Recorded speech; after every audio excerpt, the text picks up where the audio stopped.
Ladies and gentlemen, we are here. Tornado Tag Podcast episode 139. Oh, that's it, I had to go peek a little bit. We have a lot going on to unpack today. We have the history of the Hardy Boys. We're going to talk Royal Rumble. We're going to talk a little bit of current events, but that's all going to be towards the end of the show. We're going to kick it off right away with our guest. I want to do it like Caroline and Jim because there's another dog in wrestling, and the way he says dog, I love. I can't. Like, Yeah. What's going on? What's going on, my guy? So that's actually a good startup question you might not have gotten before. Do you have a favorite ring announcer that has introduced you in a way that you liked the most? To introduce to me, Yes. Wow. I gotta go with RJ at UW. okay. Like, he brings like a lot of, I don't know, it's the way he says my name, where he does the whole. I think it's really cool. Got to step your game up, Paul Bow. He's coming for you. That's Oh right. no, Paul is awesome. Paul is definitely awesome. But I'm joking. But yeah, so a lot of people who are going to be tuning in or who watch us at Tornado Tag are going to notice you from our end from PPW. That's one of your companies you stay at. What are some other places and promotions you do work at? Let's see. Right now, I'm at UW. I'm at PPW. I'm at PCWA. Let me see. I'm trying to think of. There's Daddy, yeah. Where they were around for a while, and then COVID hit, so they're starting back up. Haven't wrestled a show there yet, but it's actually one of the schools I train out of here. Okay. And you're up? Is it upstate New York that you do something too? Yeah. That's Ultimate Wrestling. That's UW. Yeah, Right. UW. Okay. And I was you're at Nickel City Wrestling, which is upstate, and I was also at UPW. Are you still the current champion of UW? No, I just lost it not last month, the month before in December. Okay. Way to Yeah. rub salt in the wound. I know. Yeah, why gotta bring that up? I was supposed to come up and help out with a show one of those weekends, but it was a little bit far of a drive, and so I had some stuff going on. I was supposed Oh to yeah, help no, out. trust me, I know. Driving down to PPW is like 5 hours there, but there and 5 hours back. So Yeah, ours is like an hour and 45. Ooh, yeah. It's And not- we're like, this Yeah. is too long. and this is I'm gonna die. I'm gonna die in this car. The live chat is open. If you are watching, you can insert your comments and let the Mad Dog know what you feel about him. If we're depending on where he works, babyface or heel. they love me no matter where I go. They love me. It is what it is. Or you can ask a question yourself. So let's do the generic interview wrestling podcast question. What got you into wrestling?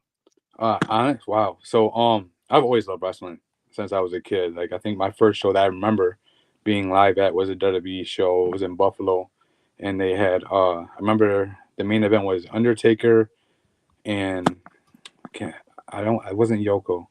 Can't remember exactly who it was, but it was Undertaker and somebody in a casket match. And they had the Bushwhackers there, and I remember that because I was falling asleep. And my dad woke me up and started swinging my arms like the Bushwhackers doing. And I watched the rest of it. Who was but Taker's first? Was it Gonzalez? Well, if that's the house show route. The first casket match I remember was Kamala, but that was pre-Yoko. Yeah. He did Kama, Mabel, Lawler, some places. I think I saw he did one with Quang one time. Probably. There's a deep cut. Yeah, Quang. Quang. Bang. Check that off your Tornado Tag bucket The bingo Quang card. reference, Play, Yeah. play as Quang in the 32X version of Raw. Yeah. So there you go. There it He is. spit the green mist. So you're at that event. Yeah. So I was there.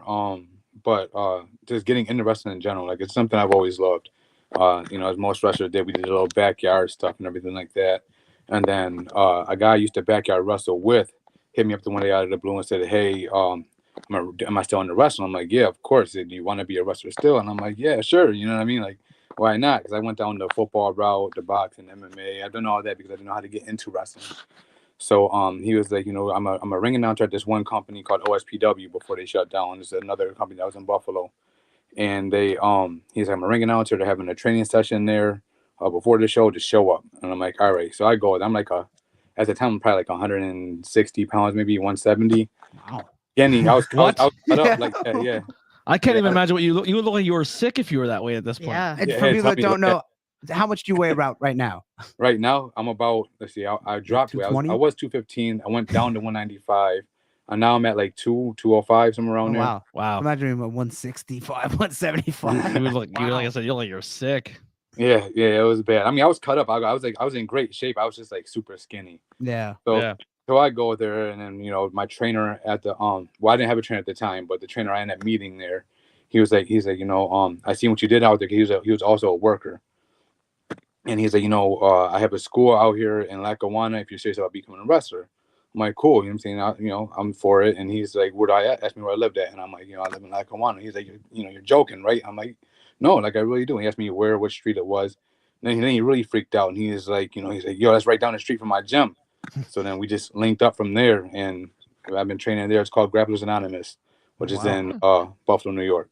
What a great thing to be able to train on the same street. Yeah. Or Yeah, same yeah. town even. That's awesome. Now, Yeah, how it was literally a couple blocks up from my house. I literally walked there every day, rain, That's snow, amazing. whatever. And I moved eventually, but Yeah, that's so but nice. yeah, but I mean, it was so convenient, especially for trying to just starting out to be a wrestler, and I can just walk to the gym. Mhm. It worked out for me. now you said you started with the MMA and boxing first, and then went to wrestling. Yeah. So like I said, I've always wanted to be a wrestler, but I didn't know how to get involved. I always thought it was like, you got to go to college and you got to do like the Olympics and all the other, pro wrestling type Kurt stuff. Angle ruined it for everybody. Yeah, you have to be an yeah, Olympic yeah. to get in the Olympian to get in this damn sport. And I I didn't know pretty how much it do worked. these. Yeah, now you have to be NCAA things. WWE. Yeah. So like, I played Or some I played- professional sport. Yeah, so I played football since I was a kid. I've done boxing pretty much forever too, and then I did a little bit of MMA for a while, for a few years, and then I just stuck with football. I went back into football. I played semi-pro for 7 years, and then that's when I met my trainers for wrestling. Wow. And I gave up the football and just put it all on wrestling. Now, when I was watching the last seminar at PPW, there was a gentleman there, and he was jacked. He was huge, and he was. I think actually you worked him in the ring a little bit the first time. I don't remember his name though, but when he was wrestling, I was with Mike, and Mike's like, I guarantee that guy probably did kickboxing or boxing because he's on his toes the whole time he's in the ring. Okay. And he yeah, goes, yeah. in professional wrestling, you want to be more flat-footed because that's how you can roll your ankle or get hurt, is being on your toes like that. And I was like, I thought that'd be what you would have to do. I always thought like, why are they flat-footed? And because I'm used to watching MMA. They got a base though. Yep. Come on. And I guess is that something you had to learn with the transitioning? Yeah, I was getting to that. It was definitely hard. Like not so much being flat-footed, but it was more of a situation where my strikes. Like I'm used to like full-blown knocking somebody out. Like that's just what I did. Yeah. But like in wrestling, we know what we got to do in there and stuff like that. And it's it's more of just telling a story instead of trying to kill somebody. Yeah, I couldn't so it's imagine like- having to like. I had to learn to Transition. control the punches pretty much instead of Right. trying to murder somebody. Yeah, I always like when someone's in the ring and they come from an MMA or boxing background, because I took a huge break from it and then fell back in love with it. And I'd watch them like, man, after being a pro wrestling fan your whole life and then watching MMA and boxing and then going back to, you're like, their strikes suck. They look so fake. Yeah, But a lot of guys' strikes do suck. and then you see when Even if people- you don't watch MMA. then when people would transition over, like when Ronda first came, or Yeah. when like Shayna Baszler, I'm like, Yeah. oh, okay. I love that shoot style wrestling now because it brings an element of what I just stepped away from to come back into the sport I used to be a fan of. And they used to Yeah. even try to cover it up a little bit, like, oh, you're not allowed to use a closed fist. So that's why you kind of see them opening their hand at the Yeah. end. And That's why I hate the fact I fell in love with ROH so late, Mhm. because that's like when I said like, oh, my favorite matches were Roddy and Finn, and I was named all, We've and been watching these for years. I was like, oh, these blood sports with Josh Burnett are the newest thing ever, and I love them. And you're like, nah, you got to go back. And I'm like, son of a bitch, there's been a federation like this. Like I fell. it was originally Matt Riddle's blood sport. Yeah. Mhm. All right. Sorry, Jeff joining us. Howdy. What's going on? What's up, guys? All right. So where was I at now? I lost where I was. So I had to get up and tell Talk the about dog to start freaking out. Transition from Transition, throwing yeah. Yeah. punches to a working punch. Yeah. Have you ever catch somebody really good? Yeah. Good No, actually once I did catch somebody. Not enough to really do damage, but like it was enough like, oh wow, like he really just hit me. Yeah. Sometimes you'd probably just not be able to be like, oh, too late. Yeah, and Sorry. there's some old Yeah. school guys that always tell the young guys too, if you don't actually hit me or actually lay a little bit, I'm gonna give it back to you. Yeah. So Yeah, you- that- No, that's- I've heard that quite a few times too. Like, you'll hit me. And I'm like, all right, because I'm okay with that. You know what I mean? Like, I'm like, yo, if you're gonna hit me. Like, I'm used to it. Like, Mhm. I'm not gonna Especially be if mad you at you if you do. especially if the body shots, you can kind of put them in a little harder than you would if you You hit them could, in the yeah. face. You know Yeah. what I mean? Because you can kind of The back club's always that's the one where you just lay that in. yeah. You take that. It's, The it's like one- the Terry Funk story where like it's like, how do your punches look so good? He's like, I just punch him in the face. That was in Mick Foley's Yeah. first I just- book. I just punch him right in the face. He learned the secret of Terry Funk's left hand when Terry Funk just whopped him right in the face. It was a real left hand. Yeah. Yeah. the one thing that was hard for me with wrestling too, transitioning, was the cardio. So like, Oh, yeah. I went in there confident. Like, nobody gives wrestling enough credit for the cardio. And like, I'm like, I did boxing, I did all this stuff. I'm like, yo, this is gonna be a cakewalk for me. So I walk in there and I'm like, yo, I hit the ropes. I'm like, I'm dying like 10 running the ropes 10 times. I'm like, I can't. How do you do this? But like, so like after a while, like, you get used to it. But like my first time, I had rope bruises across my back for like at least a good week. And I was just running a few times. But the cardio for wrestling is like, it's a whole nother level. It's definitely something not acknowledged enough. Yeah. Because then you're not the cardio of being physical, but then putting on like a show. Mhm. Yeah. You know, all the entertainment aspects of it. Because you're You know? I feel like when you're playing basketball or football, Yeah, you don't have to stop and acknowledge the crowd. Hey, shut up. You know, well, not just that, but you're almost in the zone where like, okay, people are watching me and I'm playing a sport, but it's almost like second nature. And I'm sure wrestling gets to that point too, but it's different in those aspects because you're legit, like you're saying, you're putting on a show. yeah. So you have to mentally think like, okay, I have to be physical, use my athletic ability, but I also have to be an actor here still. Yeah. And that's a lot going Like, on. no sport says, okay, work the crowd into this. Yeah. You know, Yeah. like maybe they come out, hey, that's it. You Yeah. know, when they score a touchdown, that's it. In hockey and soccer, you're working the ref. Yes. Yeah. Yes, I was just gonna say that. And maybe basketball too. some Yeah, of those basketball things. has that. NFL's a little bit getting there, but when they do it like fun of like they do it Yeah. like the guy like takes a huge dive and like I'm dead. They do that in soccer too. Oh yeah, more so in soccer than anywhere. What? So you said And you the played. Pittsburgh Penguins. Yes, yes, that's right, my man. So you said you played football growing up. What position? Defensive end, pretty much my whole career. Yeah. I played a little bit of not linebacker, running back in little league, a little bit in high school. But once I hit semi-pro, I just strictly defensive end, Yeah, which was tough for me too, because again, at that time I was 150 pounds trying to be defensive end, and they didn't believe in me. They're like, yeah, you're 150 pounds, you can't play defensive end. And then I had to prove my point and prove how good I was at it. lay a couple hits on people. They Yeah, change their tone real quick.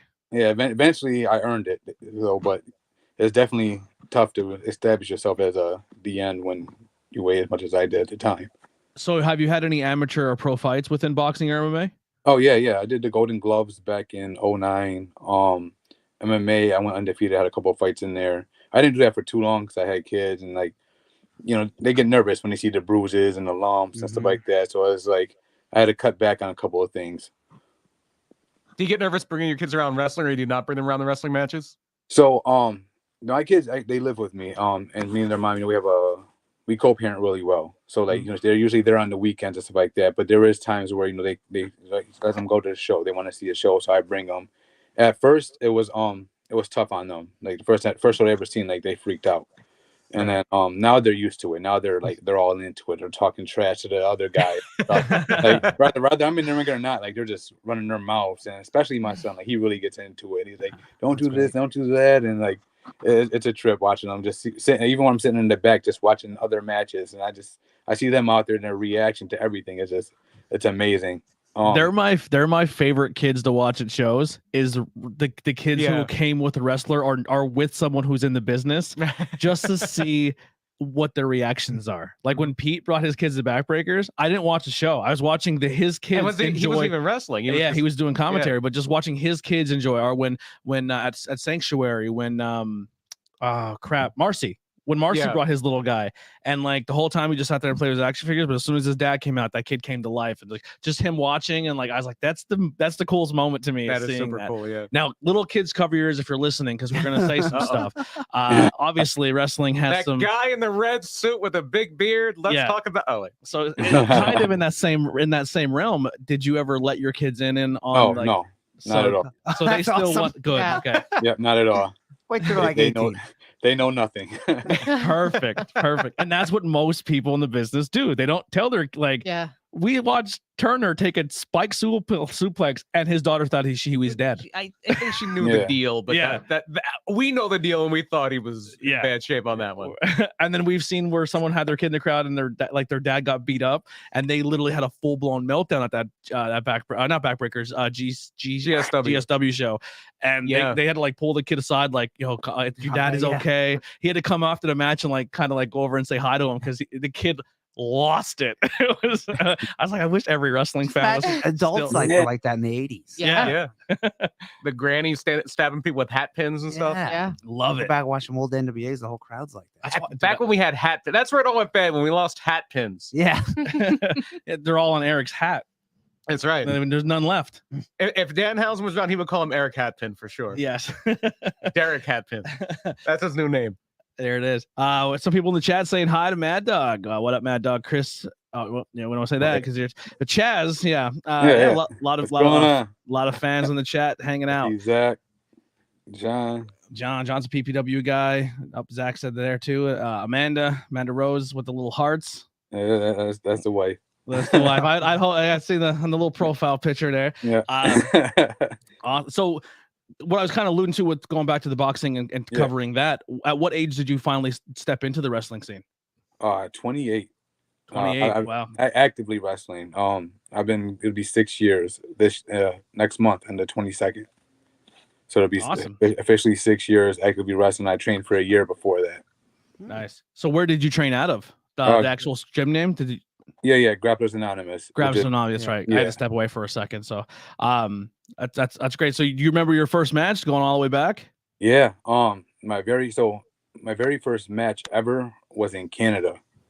Nailed it. Wow. Retire. That's it. You've won. Yeah. I did win that match. Too. It was against one of their guys. He was still kind of new, but he was big over there.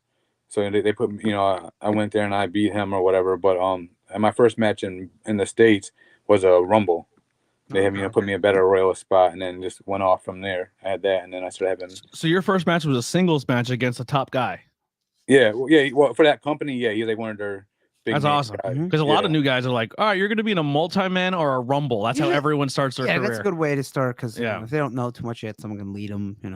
Well, I mean, not to do very much. I don't know. Yeah, I don't know what the physique and what you look like 6 years ago, but if it's anything what you're at now, I can definitely see how you can come in and hold that presence to go against a top guy Yeah. and do No, a solo I was match. I was a lot smaller then. I was probably like when I first came in, I was probably like 180, 185, somewhere around there. But I was like cut up, but I wasn't like, I ain't put the size on that I have now. Mm-hmm.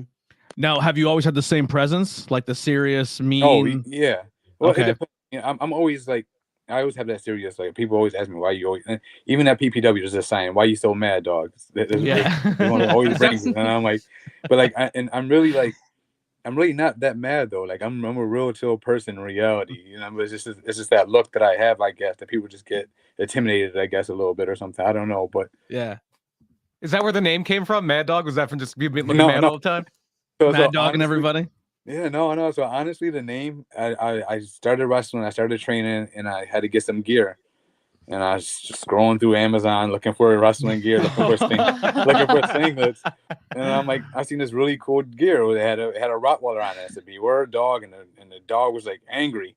So I'm like, wow, now I gotta come up with a name that goes with the gear. And I was like, oh, Mad Dog, and it just stuck. I thought you were going to say a story where you found gear and it said Mad Dog on it. Yeah. Oh, yeah, no. Fuck it. Like, well, this is my name now. Amazon gave it to me. That's like a creator wrestler right there. You just get no Yeah. choice in the matter. Well, that was it's funny. Avery Good, professional wrestler. His first couple of years, it was whatever the fan vote was in Chikara was his gimmick. He was Moose Cal, the communist bovine. He was Ultimo Breakfast. Oh wow. whatever they voted on was he was called creator wrestler. That was his gimmick. And he was Yeah. a creator wrestler for a while too, where he had like, Yeah. a lame outfit. That's great. And Ultimo Breakfast had a master where his head was a toaster. Yeah, it worked out for him because Yeah, it he became one of the best. But yeah, Yeah. because then Dasher Hatfield kind of stuck. Yeah. Yeah. Awesome. That's kind of genius though, because then you can really show you can be anything. You know what I mean? You're showing Mm-hmm. your you're multi-talented, I guess. Yep. So you could really pull anything off. So that was really smart on his behalf. Absolutely. He's fantastic. Coming up on the end of his run here, he has a couple more matches left, and he's gonna be hanging up the boots, which is a huge loss to the independent. Unless he wrestling gets scene. signed. And let's hope to God he gets signed. Sign him, please. Please, someone sign him. Yeah. So what I was gonna ask? PPW. When did you break into PPW and get into that crowd? The end of last year, actually. So like I don't like, even though I've been doing this for 6 years, like I knew nothing about like outside wrestling besides WWE, WCW. You know, I didn't know anything about the independent scene at all. So like I once I got into it, I knew there's like companies everywhere. I was at PCWA the one day, and Paul Bow, he actually ring announces there also, and he approached me. He said, "Hey, listen, I want you to come to PPW." I'm like, okay, you know, he's just, you know, let me know when. You know, we set it up, and I believe it was, I want to say August, September, around there is when I made my debut there. Okay. I had a had a pre-show with Tim Theory before the show, before the cameras hitting all that, and they enjoyed it, and they brought me back, and I've just been putting in work ever since, trying to get those tag titles. I know they're keeping them warm for me right now. Yeah. Now, I normally never want to bring up this gentleman because he's a dirtball, an overall dirtball. Yeah. But how did you get mixed up with Joe Davis? He seemed like such a nice guy. Yeah, I know Joe, you're such a nice. Davis is awesome. All right. No, I love Joe Davis behind the. He's a sweetheart, but he'll appreciate that I called him a scumbag. He's a scumbag. No, so honestly, I've seen Joe around, and I've seen he's been putting in a lot of work. So yeah, like I seen him. He has a Team JD thing going on. He had, you know, a lot of stuff. So I messaged him, and I'm like, hey, listen, how do I get involved? Like, how do I can be part of Team JD? Because like I seen what he was doing. I respect the work he was putting in. So I'm like, you know, I got the same work ethic. Like I want to be the best at whatever I do. So and I seen him putting in the work. So I messaged him. He's like, are you serious? Because he was surprised that I wanted to work with him, and I'm like, well, I'm surprised you're accepting me. You know, so it was like one of those things.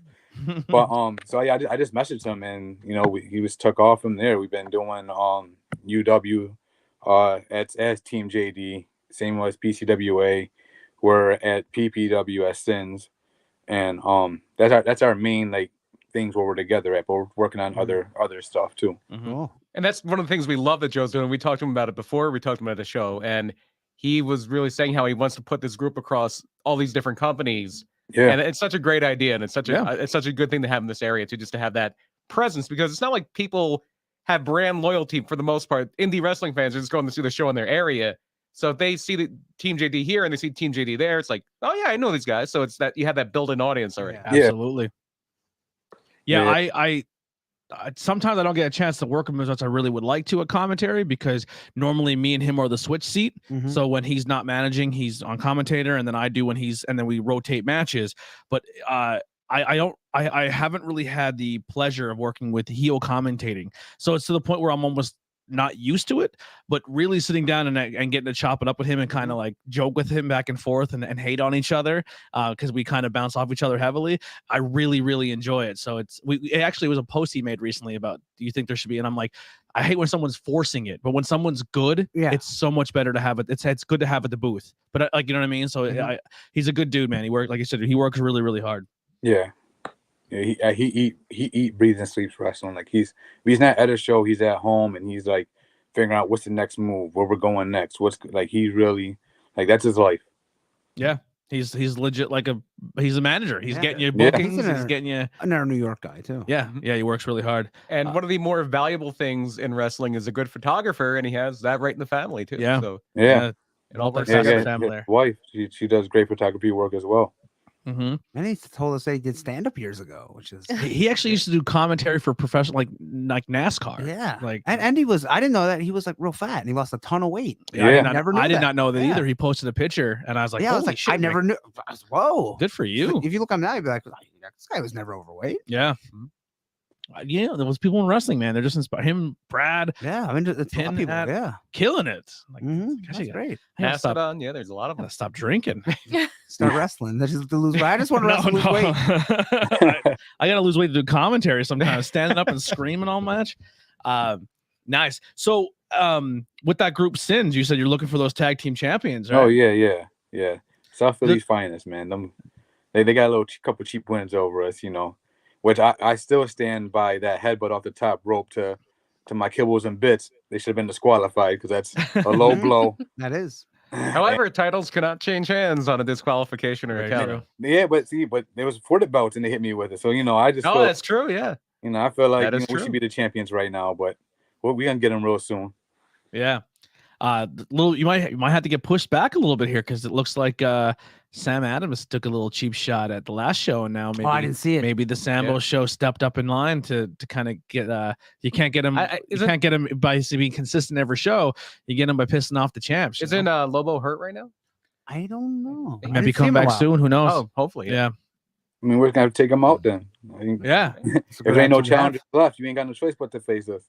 Who are some guys you worked with in the business that have been really helpful or with your career, getting you on path, or maybe teaching you something you didn't know before? Oh man, HC Loke. He's Okay, definitely yeah. he's a great guy to be around. Mhm. We've faced each other twice, and both times great guy. As He's far really as nice too. Yeah, Yeah, far as we're Loke's awesome. very fortunate to work with him on Yeah. Sundays in the summertime at Sanctuary, Yep. and he's amazing. yeah, he real great guy. Other than that, you got my trainers, Mikey every night, who was also at work. He's just doing straight promoting now and training. Brandon Thurston, and then my road dogs, Robbie Vegas. He's been my tag team partner most of my career until COVID hit, and then we did our own things and stuff like that. But for a good 5 years out of the 6, he's been my tag partner, and traveled the roads. Him and Cyclone Jones. I roll with them forever, and they help me with in the ring. Like we cut promos, like hey, boom, cut a promo right now, 30 seconds on whatever, or just anything, just advice, who to be around, where to go.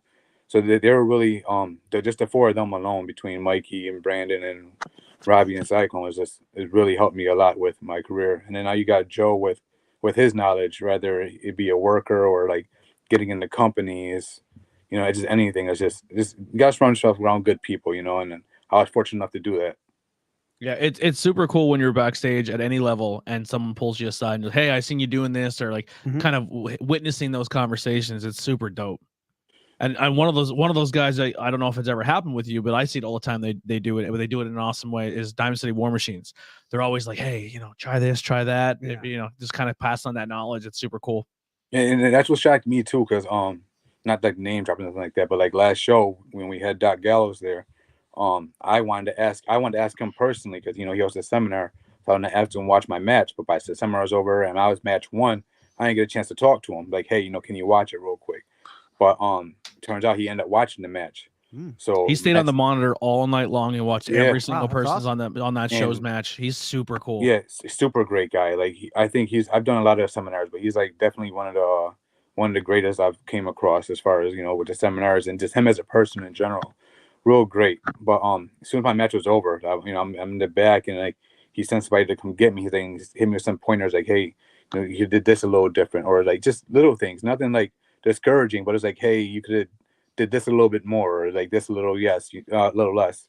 So it was he was really cool, and he was great to have there. So Yeah. For being a last minute show, like In appearance, addition, as well as to come over and take the seminar over. Yep. It was one of the most interactive in-ring seminars I ever there's been times where we're setting up our cameras and stuff, and we see, like I've seen a Billy Gunn seminar, I've seen a Yeah, few other where it's more of a conversation or which small is, things. which Yeah. is good too. Docs look like an NXT tryout. Like he's like Yeah. get in the ring, do 3 or 4 minutes, Yeah. cut a promo. Like I want to see your total package, and then critiquing every single person. It was awesome to watch. yeah, and that's exactly what it was. Like what you just said, it was almost like a tryout or like a scouting or something. I don't know. I don't know what his intentions were for there. You know what I mean? But just his input, the way he did it. Because I've been to a lot of seminars. Like I've done Al Snow and Mhm. Cody Deaner and stuff like that. But like I brought a notebook with my mind ready. Like I'm gonna sit here and take notes. I'm gonna this, and then I get there and he's like, get in the ring. I'm like, oh, all right. This is the route we're going. It was Yep. great. Like it was cool to just be active, instead of just like, don't get me wrong, like listening and getting the input and everything that is great. But like to be able to just go out there and just show what you're capable of, and helping you fix what you need to fix. You know, he was like really on point with all that. And then he waited to the end to hit us. We got questions and hit us with information and such and such. So it's really good. He was a really great seminar. Really great guy. Yeah, that right there put him in another stratosphere for me as a fan. Like, just his interaction with everybody, and like even when someone would mess up, he would like, all right, out, and he would. And then the cool thing was that I think they should maybe do more if they're doing more seminars at PPW. And I'm nobody, but just as someone on the outside, him and Alpha switching off. So like when he would pull somebody aside, Alpha would keep things moving. Oh, that's It was done really fucking well. Like it was if I was doing a seminar, I would have love to be a part of that at any level, just to hear, like, just to experience that. Because I mean, I've never seen it, but I was like watching people run the ropes, and also I was in Mike's ear the whole time asking him questions. I was probably annoying as fuck, but like it was so cool to see. Like that was a really neat experience. As an outsider.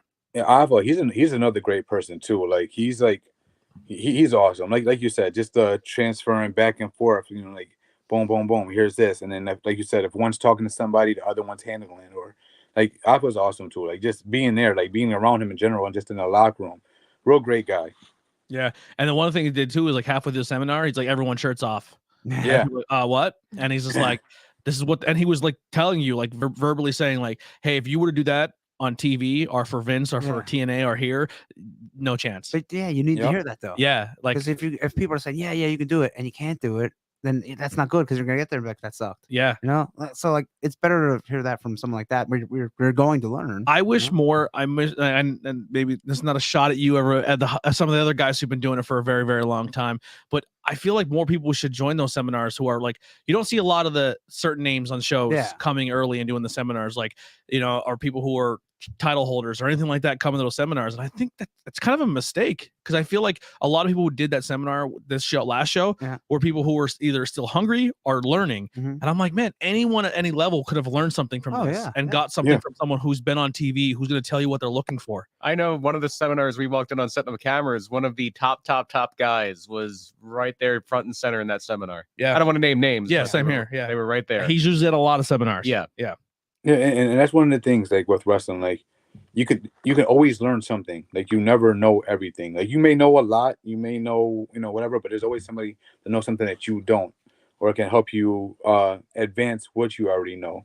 Yeah. So it's always, you can always learn. And this, like I said, once again, this is not shade, but how far did you travel to PPW? 5 hours. Well, wow. five and a half. Yeah. 5 hours to come earlier than the show to take a seminar to better himself in the ring. Dedication. Props. Love that. Thank you.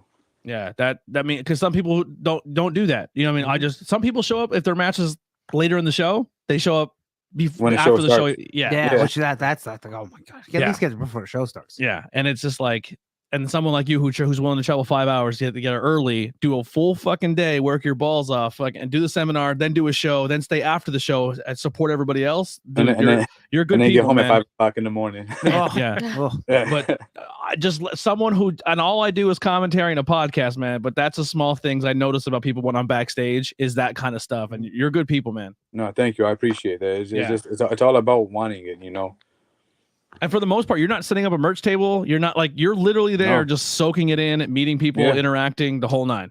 Yeah, and I like to whether I'm a baby face or heel. I like to interact with the fans, because at the end of the day, like, they're here for, that's what they're there for. And I mean, the fans notice that stuff. And when you're accessible, it's noticed. Yeah, and like when I was a kid, I didn't care who you were. You're a wrestler. You know what I mean? So like, I want to meet you, or I want to interact with you some way, one way or another. And if I can't interact with everybody during the match, I can see him before the show. I can see him during the show in intermissions, So I try to get out there one way or another, so I can at least interact with the kids who are there for, rather be me or just the show in general. Yeah. So what are some future plans for the Mad Dog? Oh man, whatever I can get. Honestly, I really want to go to Impact. I'm not even gonna lie to you. like that's really that's my goal. It's been my goal for a while. AEW's out now, which I wouldn't mind going there, but like I really earlier when you guys were talking, it was like you got like the AJ Styles and the Samoa Joes and like Motor City Machine Guns, and I look at all that and it's like, well, these guys are like really good, and like I don't want to say they're bad. I don't think Impact gets enough credit as they should. I totally agree. I feel like they're really underrated as far as like wrestling fans. Everybody thinks like WWE the end all be all, and it's like, and it's really not. You know what I mean? Like, I have no hate towards WWE, but it's just like, it's not my goal. You know what I mean? There's people whose goals out there and they want to go there. It's not mine. Like, I'd much rather be at like an Impact. And it's just I just see all the talent that's come from, whether they're in WWE now or somewhere else or still there. It's just you see all the talent that's come from there, and just the way they do things. I personally like it. And that's me as a fan. And as a worker. I've been going on my way the past 2 weeks to watching Impact shows, like through the only way I can watch them.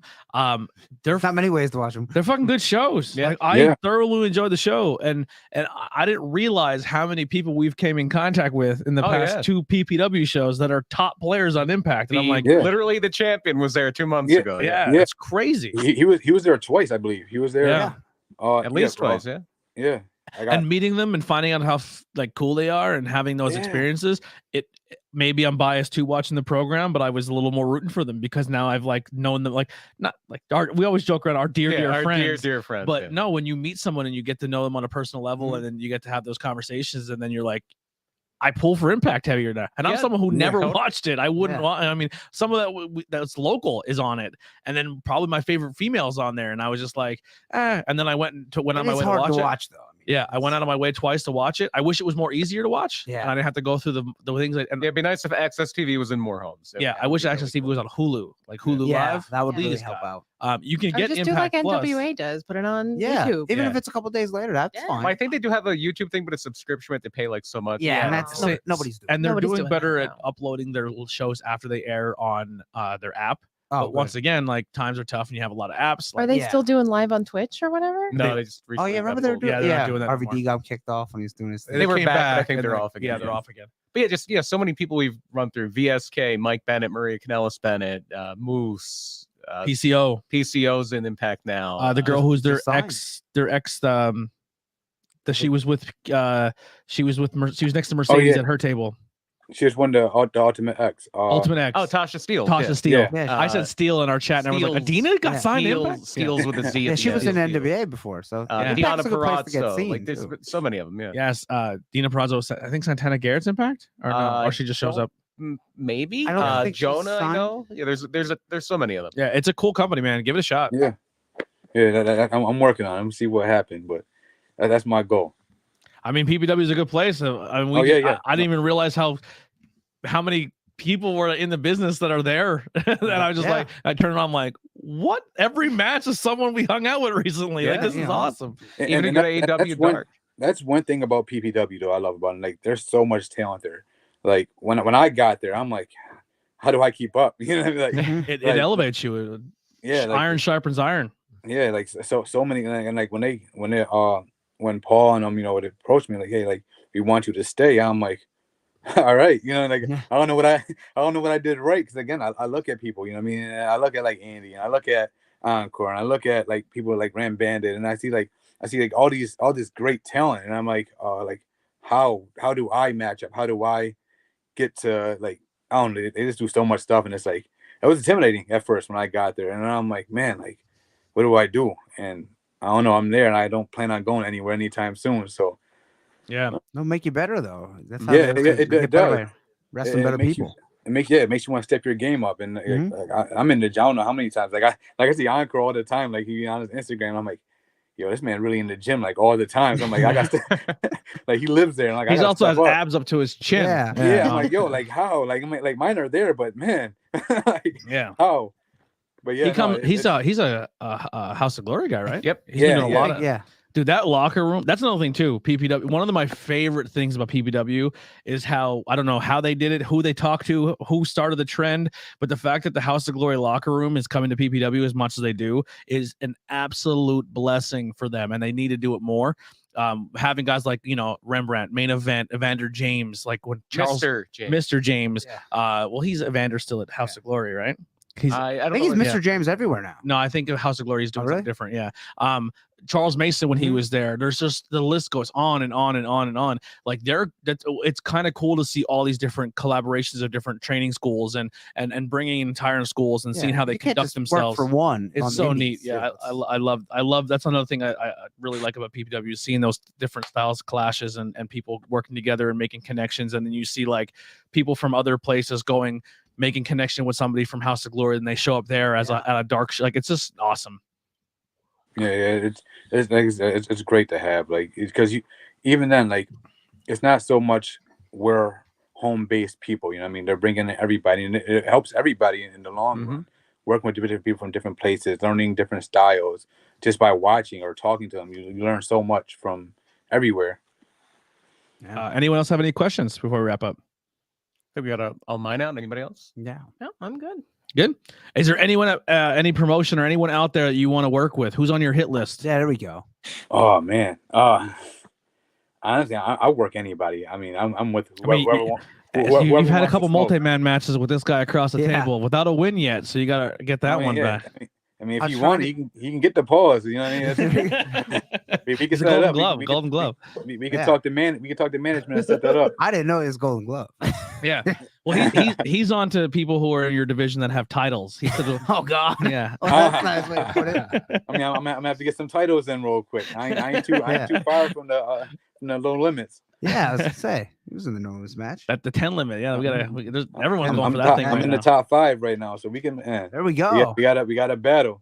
Yeah.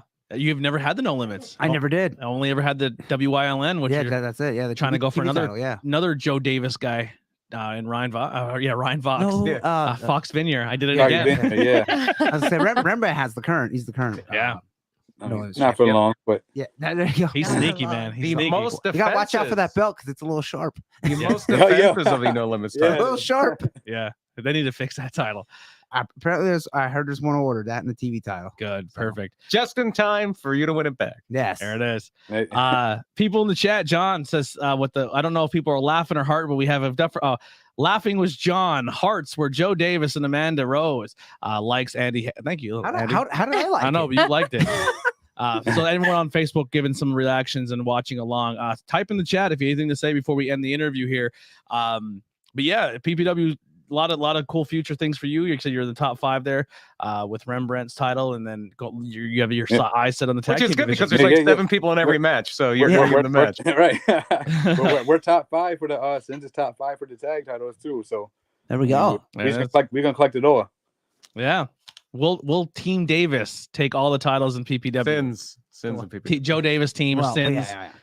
Well, they're gonna collect them all and then lose the TV title. So it's a trade-off. Yeah. Oh no. We're keeping it all. Keeping all the belts. Just gonna run roughshod over. It's a gold mine. Awesome, man. Well, thank you so much for hanging out with us. The first you. plug is where people can find out. I said book them. The door is always open for you to come back. Your links are below, but tell the people where they can find you. Oh man. I'm actually I'm not gonna lie to you. I'm new to Twitter, so if you just give me 1 second. So are we. Let's see. Well, my Instagram is madd.dog DAWG16. My Twitter is at @the_1_maddog, and then you can find me on Facebook as well on my fan page, Mad Dog, MADDDAWG. There we go. I want to pull something up here real quick. I don't know if it's still a thing.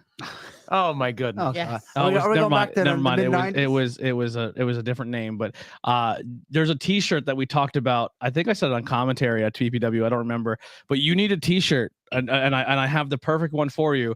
MD 2020. Yeah. So you needed MD 2022 shirt, but like your face, but like spoof that like the Mad Dog. Like we could do that. That's not a bad idea.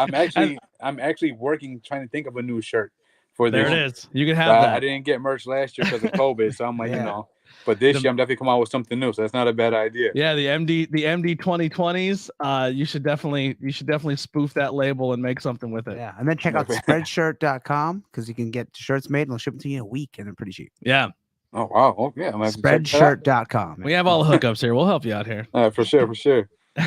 Well, thank you so much for hanging out with us. We would love to have you back anytime. If you think you can plug, win some titles, come talk about it with us, man. Yeah, for sure. This is the first one. We get you out of the way. We get your history. Then you come back and hang out, and we have a blast. Yeah, I'll tell you how many belts I have by then. Yeah. All of them. And then John, you already have one order. He said, "I'll take an extra large if you make it." John's in the chat. Yeah, there we go. We're already on the move with it. Awesome, man. Well, thank you so much, and we'll see you next time, man. All right, thank you. So yep. What a good guy. That was Love him. fun. Yeah, Yeah. that's cool. He's a nice guy. How did Heidi come out that door? I didn't even see her go out. She walked right behind you. Oh, Yeah. really? I didn't She's a notice. ninja. Didn't even notice. Anyway, no one cares about that. No one even knows who the No one Heidi even cares about Heidi's a ninja. Get Heidi outta here. Lovelace. What? Yeah. All right, let's get into. You want to get our topic? Or you want to go AEW and a little first? Do you want to get the current events and then go to our topic? Yeah, we can do that. All right. So We can trim or expand the topic as needed. what news do you got? I guess the big news everybody's talking about now is that Danhausen has arrived in AEW, or I'm sorry, Elite has AEW. become evil Oh. and cursed. The A&W application paid off. Yes, it has. What if I that did was see the that actual day A&W's he's Twitter that replied to the Tony Khan thing. He's like, "Welcome to the team." Like A&W restaurants, and Funny. they're still riding with it. Yeah. What if that was the actual day he signed to the company, but he put that fake Yes, application I out? I'm wonder. sure this has been in the works. for a Yeah, bit. I think- it was a foregone. I think he conclusion. signed when ROH went downhill. So It's coming back. Have Sure faith. it is. Have But faith. he was the last thing I expected in that match. The very last thing. yeah, because he has no connections to either guy. Yeah, He does now. I feel like Well, not when they. yeah, well, he not just great. Adam Cole is He not ju- been cursed. Yeah. He's just been cursed. And he lost.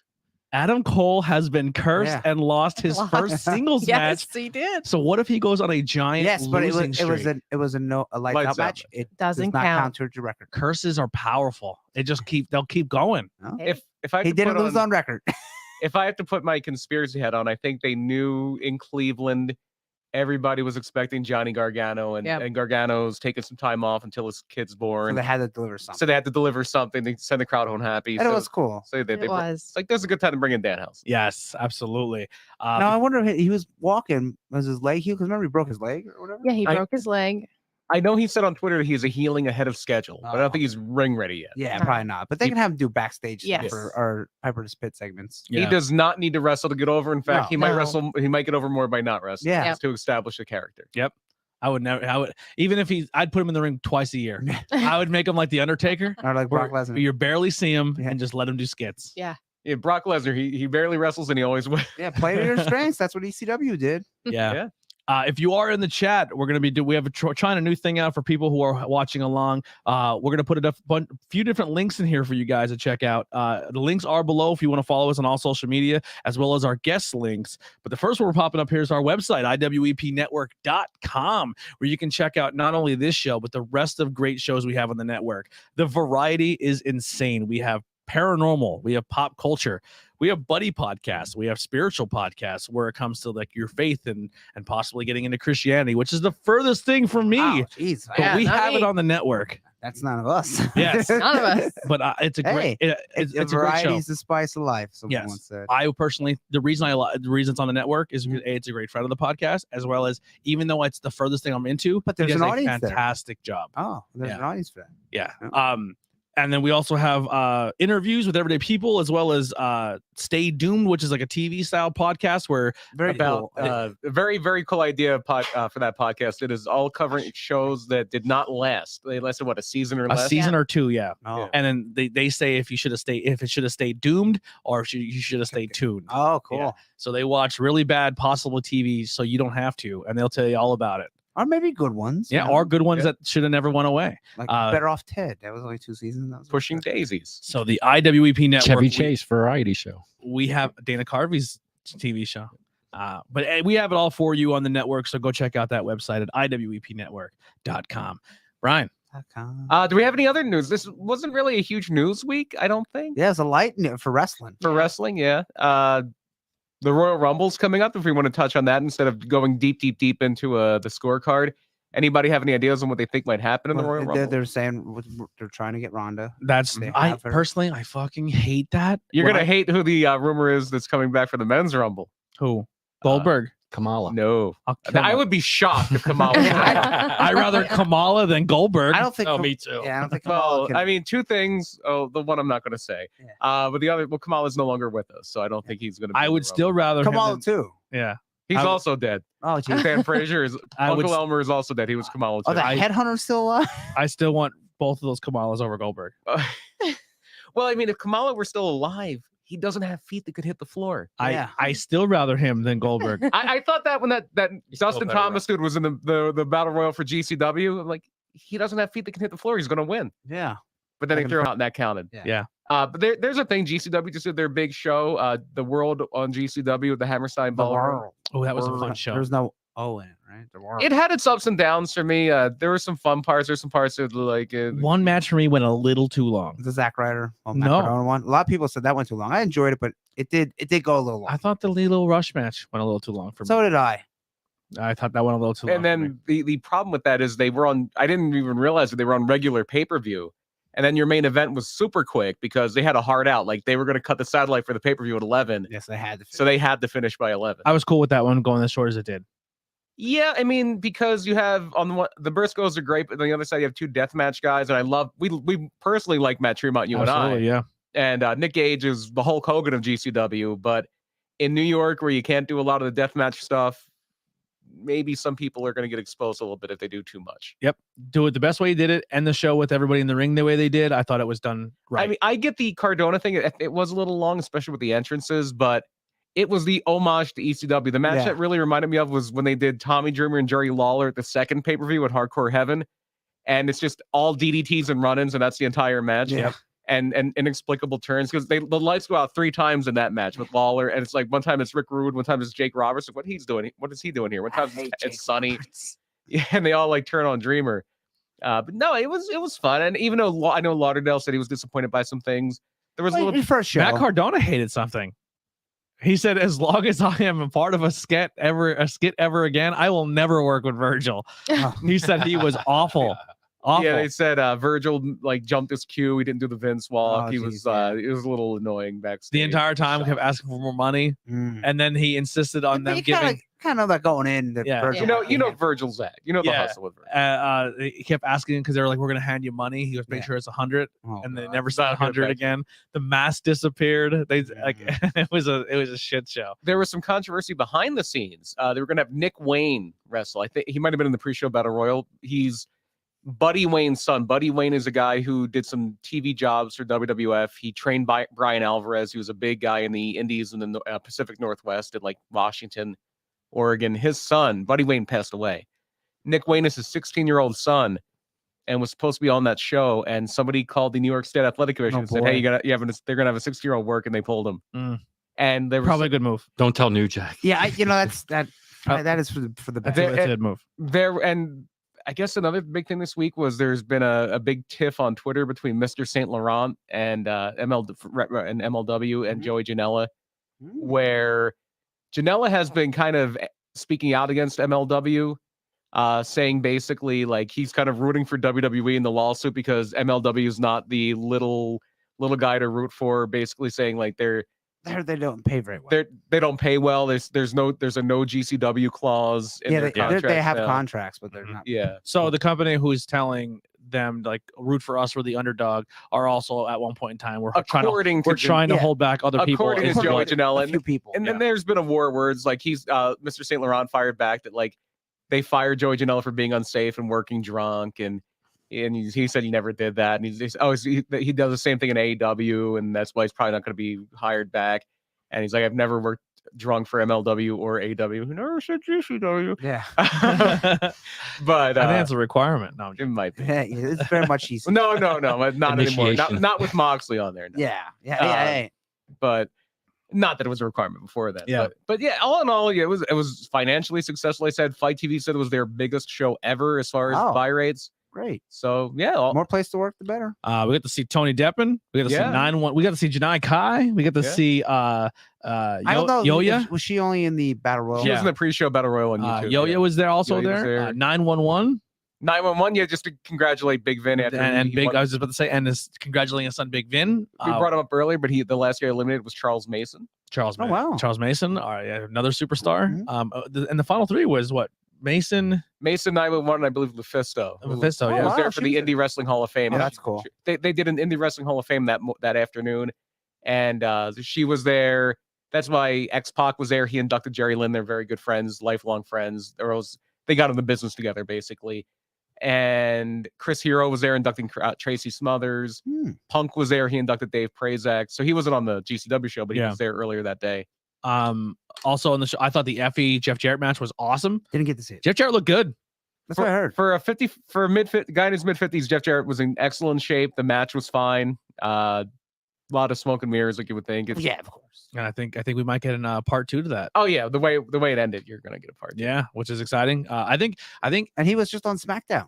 yeah. Yeah, Like before 2 the days show, before. yeah. I think Effie is on a collision course to the top. I think it's only a matter of time. I think more people are getting exposed to him. More people are getting he's getting out there on some pretty big name podcasts with some big names. I've never seen wrestle, so I can't say. He's entertaining, very entertaining, and the crowd loves him. The best match by far I ever saw was with Edith Cyril and Camp Love Frog. I don't like deathmatch wrestling. That was not a death match. No, I'm saying I don't like deathmatch wrestling. I seen him wrestle Poro in a deathmatch on a stage where there wasn't even a ring involved, and it was very entertaining. Are you sure it was a death match or was it a hardcore match? It was a death match. There's like explosions and stuff. They couldn't do explosions, but they were bleeding. I mean, it was more blood than I've ever seen in my Light life. tubes.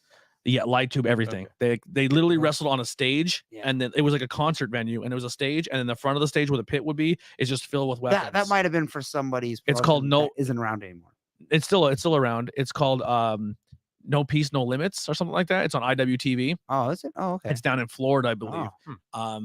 And him and Paro wrestled on the last man on the throne, like last on the throne match where they put a throne on the stage. That might have been one of those. If it was Paro, it might have been one of those FE's big gay. Oh, No, Big it was a Oh. no peace, no limits or whatever it's Okay. called. But it was a really like I said, I don't like that style. Right. Effie is very entertaining. Because one of the things the big thing GCW is kind of switching their focus to now is the collective, which is the big thing they do pre-WrestleMania. Yeah.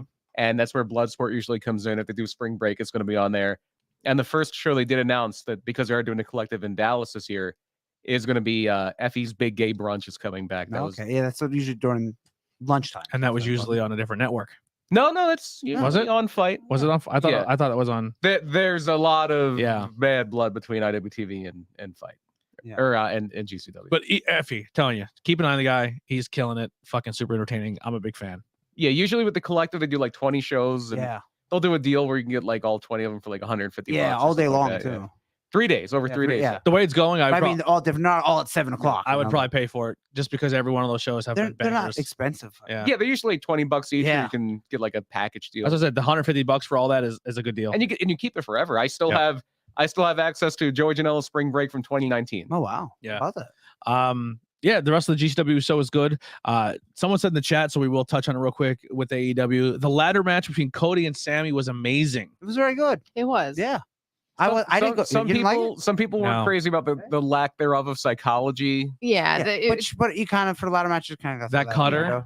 Why was did we have- insane. Or the Why did- crossroads off the ladder Yeah, also should have insane. ended the match. Yeah, I can see that. But if you both do that and you both go down and then you both can't climb the ladder in time, that's okay. Well, the problem is, But when is one of you climbs the ladder immediately, when you immediately do that spot and 15 seconds later, you're both on your feet again, yeah, going to your next spot so you can climb up the ladder to do something else off the top. yeah, that's Then fine. go to the outside and do a swanton where Sammy looked, he broke his neck.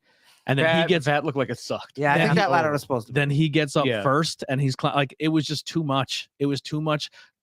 When something big like that happens and then you end on a low note of a tiny move is the one that ends it, and you showed them 6 other things that you could have done throughout the course of like a pay-per-view, it was too much for me. And It was too many spots. I still thought it was a great match regardless. I mean, there are holes in the psychology, like The most superplex ladder looked matches. beautiful. The I never seen a suplex off the ladder before. the cutter looked beautiful. The end of roads all were done very the cutter's safely what- and beautifully. The Like, cutter's what people are going to remember from that match 5 years from now. Yeah, That's all they'll remember. That's like either Skipper walking the cage doing Yeah. the Rana. for it's TNA. it's like when Ben Henderson took the Superman the Showtime kick Yeah. from Anthony Pettis. Mhm. This is a date that's not going to follow most. I sports was like, are people. we talking football? No, Well, you're a guy- talking MMA. in a legit MMA fight, he ran up the side of the cage Yeah. and kicked the guy in the face. Oh Yeah. wow. And if you take that clip, it's that's awesome. That's Yeah. the cutter. Yeah. But when he hit him, it went on for another 3 more rounds Yeah. because they didn't knock him out. It reminds me of one of the I don't know if it was the first TLC match or it may have been just a ladder. It might have been like a ladder match they had, or it might have been even been the second TLC match.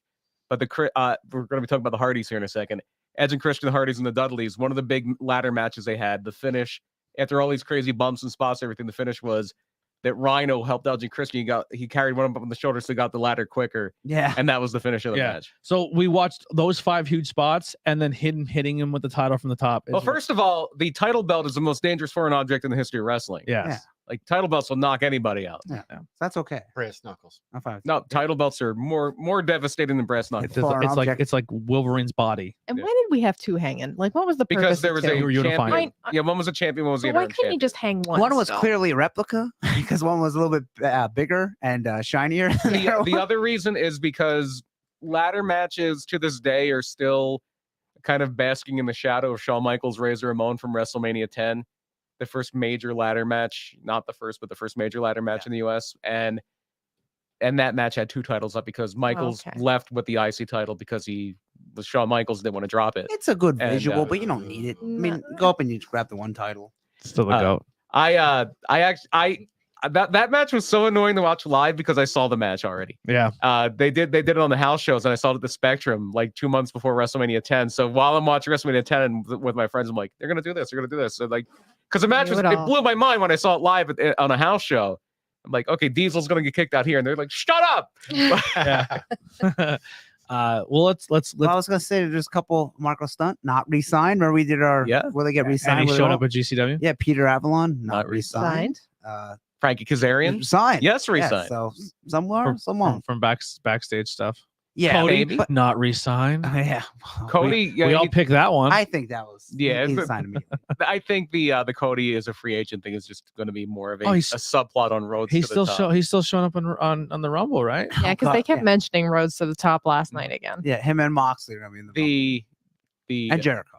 the And uh, Moose. And the Oh Bucks. yeah, and And the Young Bucks. yeah. the rumor for the Rumble is that we might see some not so great punches at the Rumble. Uh oh. Shane Here comes the McMahon? money. Yeah, money Yeah. talks. I thought they were on the Why outs do they with each rule my other. Yeah, favorite me too. pay-per-view every Fair year? Maybe he'll win. All right, let's just. He is the best in the We won't world. go through every match. I guess some, No, there was only like 4. some big Yeah, ones. we could just go through the. Yeah. we don't have to go through the whole scorecard here, but I can get the matches up for the Rumble. Well, first of all, the Women's Rumble. What does everybody think about the Women's Rumble? My picks are Paige, Ronda, Shows up.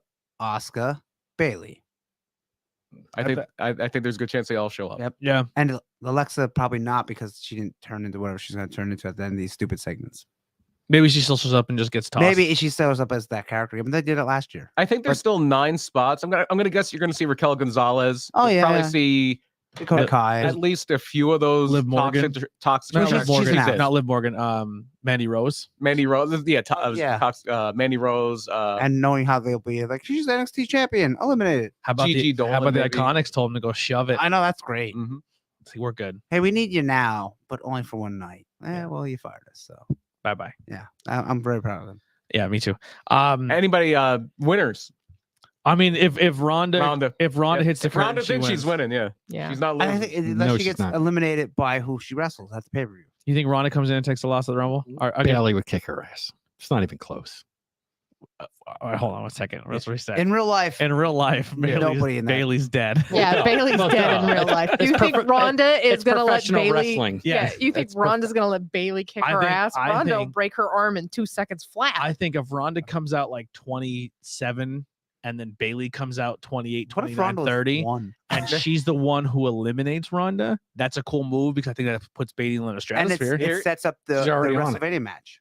She's the goat. So that way you get step 2. If you don't want Ronda in the world title Here- match, whoever eliminates her is her WrestleMania. Here's another name that might show up: Dana Brooke. Oh, Not Dana Brooke. Dana Brooke. I was gonna say Dana Brooke. Yeah, she's probably in it. Yeah. Lacey Evans. I'm sorry, Lacey. Oh Evans. yeah, that'd be yeah. She's great. been out for a while. She had her kid a little while I can see ago. that. I forgot She about could her. be back, yeah. She was great. I don't see her winning. No, Who's a bigger pop, Ronda or Paige? Paige. Probably I guess Paige, Paige, because yeah. we've seen Ronda 3 years ago. We haven't seen Paige in what 7? Forever. Yeah. Yeah, And then for the men's rumble, this is where like I don't know who's Since winning. you porn. yeah. Since her and Xavier's match. Yeah. I don't know. Jesus. And then Oscar. Wasn't that Xavier and Brad Maddox? Yeah, they had a. It was Brad Maddox It was too. a handicap match. And then for the men's Skylar rumble, Lowe was there too. He's a cameraman. And so I got the low shots. Yeah.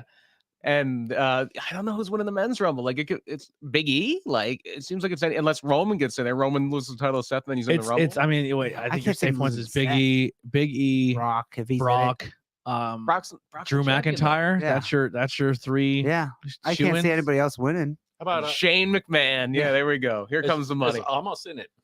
He could be. What if Veer shows up at the Rumble? Veer Mahan, yes. No, he's coming to Raw. No, that's a it's- twist. Is almost in it because I if think he's in so. it, no one's picking him, Oh God. and he's a big guy. You know he's going to eliminate 10 He guys. is in the Rumble. He That- is in He's the going to Rumble. eliminate 10 guys probably. That would be a WWE move. Yeah. I don't think they think he's ready for a WrestleMania main event, though. So I don't think he's going to win it. And I agree. He's not I ready agree. for a main event. Yeah. Yeah. And I mean main event, this shitty show that nobody watches. Which they have a big match this week. I think it's Roddy Strong and T-Bar on main event. That could actually be pretty That could good be if they let pretty him good, yeah. wrestle. Yeah. Roddy Strong showed up on Raw, like a little Did a he? teaser. Oh. It was on the web exclusive. I think it was on. Oh, really? Yeah. Oh, okay. Because the rumors are that Roddy and Ciampa Ciampa, yeah. are going to be making main roster debuts. So there's two names that you might see in the Rumble. I can see it. I don't see a good future for that. If any NXT people in the Rumble, the rumors are Braun Breaker and Gunther. Gunther. Oh boy. All right. So Yeah. let's check the chat real quick. We got one in here. It says Andy Header, PPW Iron Man for the Rumble. There it is. Yeah. When is the Rumble? Saturday. No, the PPWs. What time of They- year is that? I I think they change it. Yeah. Yeah. I don't think it has a. they set- just did the one in September during the anniversary show. Yeah. That was like an a- encore one. That was like the AEW Rumble. you know, Yeah. waves. Yeah, I didn't like that as much. I don't like the waves. With that show, it was They already so had to. packed, I watched yeah, an it indie was show where they time did a thing. Rumble, Mhm. and they did almost 2 to 2.5 minutes in between each person, and stuck to That's it. good if there's 5 people. And they stuck to it the whole. Like they didn't even do like a spot where it's like Ugh. even GCW was like, spend what 15 seconds to get Yeah. somebody out Yeah. there. I'm Yeah. not gonna pat my back, but when I ran a Rumble backstage, it was on time. What was the timing between people? We shoot timed it because the timer was the video that we put up on the screen, and the first interval was it was supposed to be 60 seconds between. The first was actually 75, and then every other one was set. It was legit 60 seconds because that's when that countdown clock started. That's It's enough. automatic. That's enough. Yeah. Raw. They funny. did it with 1 year. It was 2 minutes, and it was like, oh, this is terrible. 2 minutes is a long Yeah. time.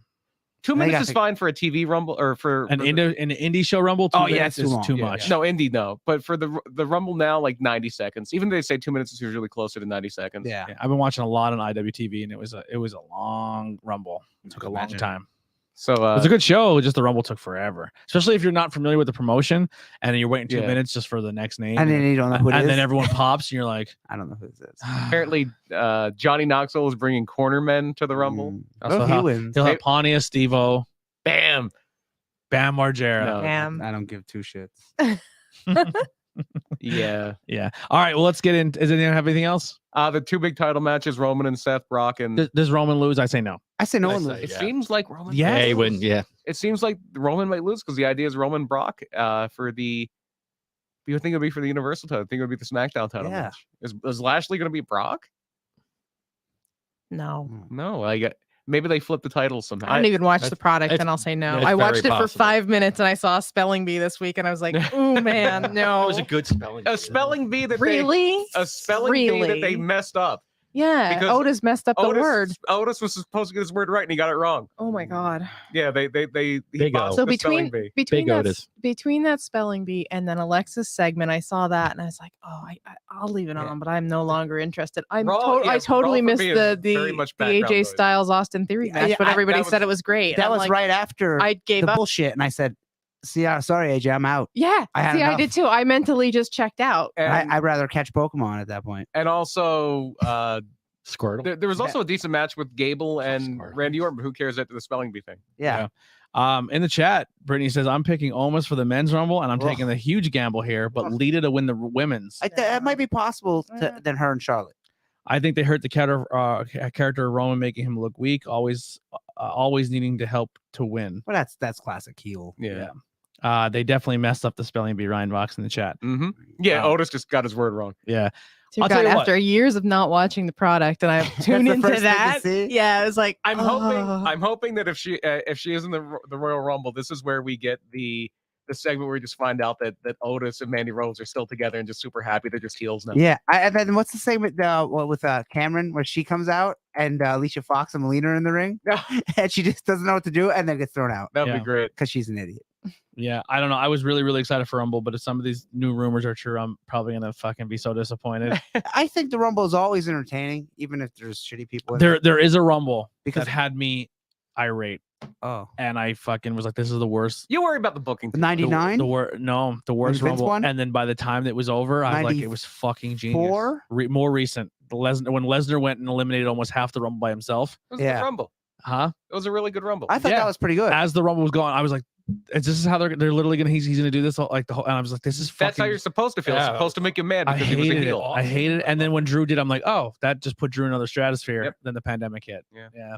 That was the whole booking scenario. I behind that. just can't see a scenario where Ronda comes out and I'm excited and wins. I'm excited to see Ronda back, yeah. but I also think it would put it would set the women's division back even more. Agreed. Yeah. I don't think so. Because right now the women's division, I mean, we're all rooting for Bailey, Mhm. but still at the end of the day, they only push fucking the same 4 women every. Bailey was getting pushed pretty. She was champion. Yeah, for they the push the same 4 women every single month, year. every Now it's single gonna be 5 year. with Ronda. Exactly, and it's just like, man, there's some fucking people there that you can like. No, but Bianca's kind of getting pushed. So was Dewdrop. If Yeah, Bianca yeah, doesn't get an Dewdrop's opportunity, for the title. if Bianca doesn't Gonna get an win. opportunity to get a title back after being squashed the way she was, it's criminal. How'd she lose? She wouldn't. She be got squashed in 20 seconds Yeah. at Rumble. Becky At main did it in event, like 30 at seconds, main yeah. WrestleMania. Who SummerSlam. did you wrestle? Becky. Becky came came back. out, rock bottomed her, win the match. See you I later. have no memory of that. It was Yeah. SummerSlam. Wait, it was SummerSlam. I was just Yeah. gonna say, Oh, I don't- SummerSlam, again, yeah. don't even watch the product. It Just was- watch the news, and I can remember. It was that supposed to be SummerSlam. Bianca see it. against Sasha, but Yeah. Sasha was hurt. Actually, neither did I because I stepped out to get the food and I came back from literally walking to the front door, handing Yeah. a pizza box, and came back and it was over. Yeah, I didn't see SummerSlam. It was supposed to be Bianca against Sasha. Sasha got hurt. They were like, Bianca has a mystery opponent. It was Carmella, and she beats Carmella, and then Becky's music hits and they do the big thing, and Becky beats her in 30 seconds. Tyler says Brock and Ronda, 2 former UFC champs, win it. How about this? Cain Velasquez and Misha Tate. There it is. Oh no. Marina Shafir. Sorry. Marina Shafir. Oh, Misha Tate's actually going to be on Celebrity Did Big it- Brother. Isn't gonna one? say Isn't she an Cupcake Impact now, Tate. or is that AEW. Marina's probably going to sign by AEW. Oh, wow. And that's Roddy's wife, so Yeah. that's interesting. Wonder where Roddy's gonna go. Wonder where his friends are. He's Who? he's doomed on Raw, Roddy, and SmackDown. Doomed. He'll be Yeah. just fine in AEW. Yep. He'd be just fine anywhere. Anywhere but Raw and Roddy is- SmackDown. Roddy's Yeah. excellent. Yeah. Yeah. Any other picks in the chat? Put them out there. You guys have anyone else?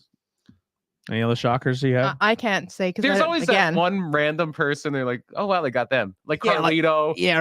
Or Jillian JBL. Hall. Do you think If they're gonna- anything, I'm going to say AJ Styles because I saw that thing in the chat that was saying it was gonna predict it, that the rundown of the show somebody had leaked, I guess.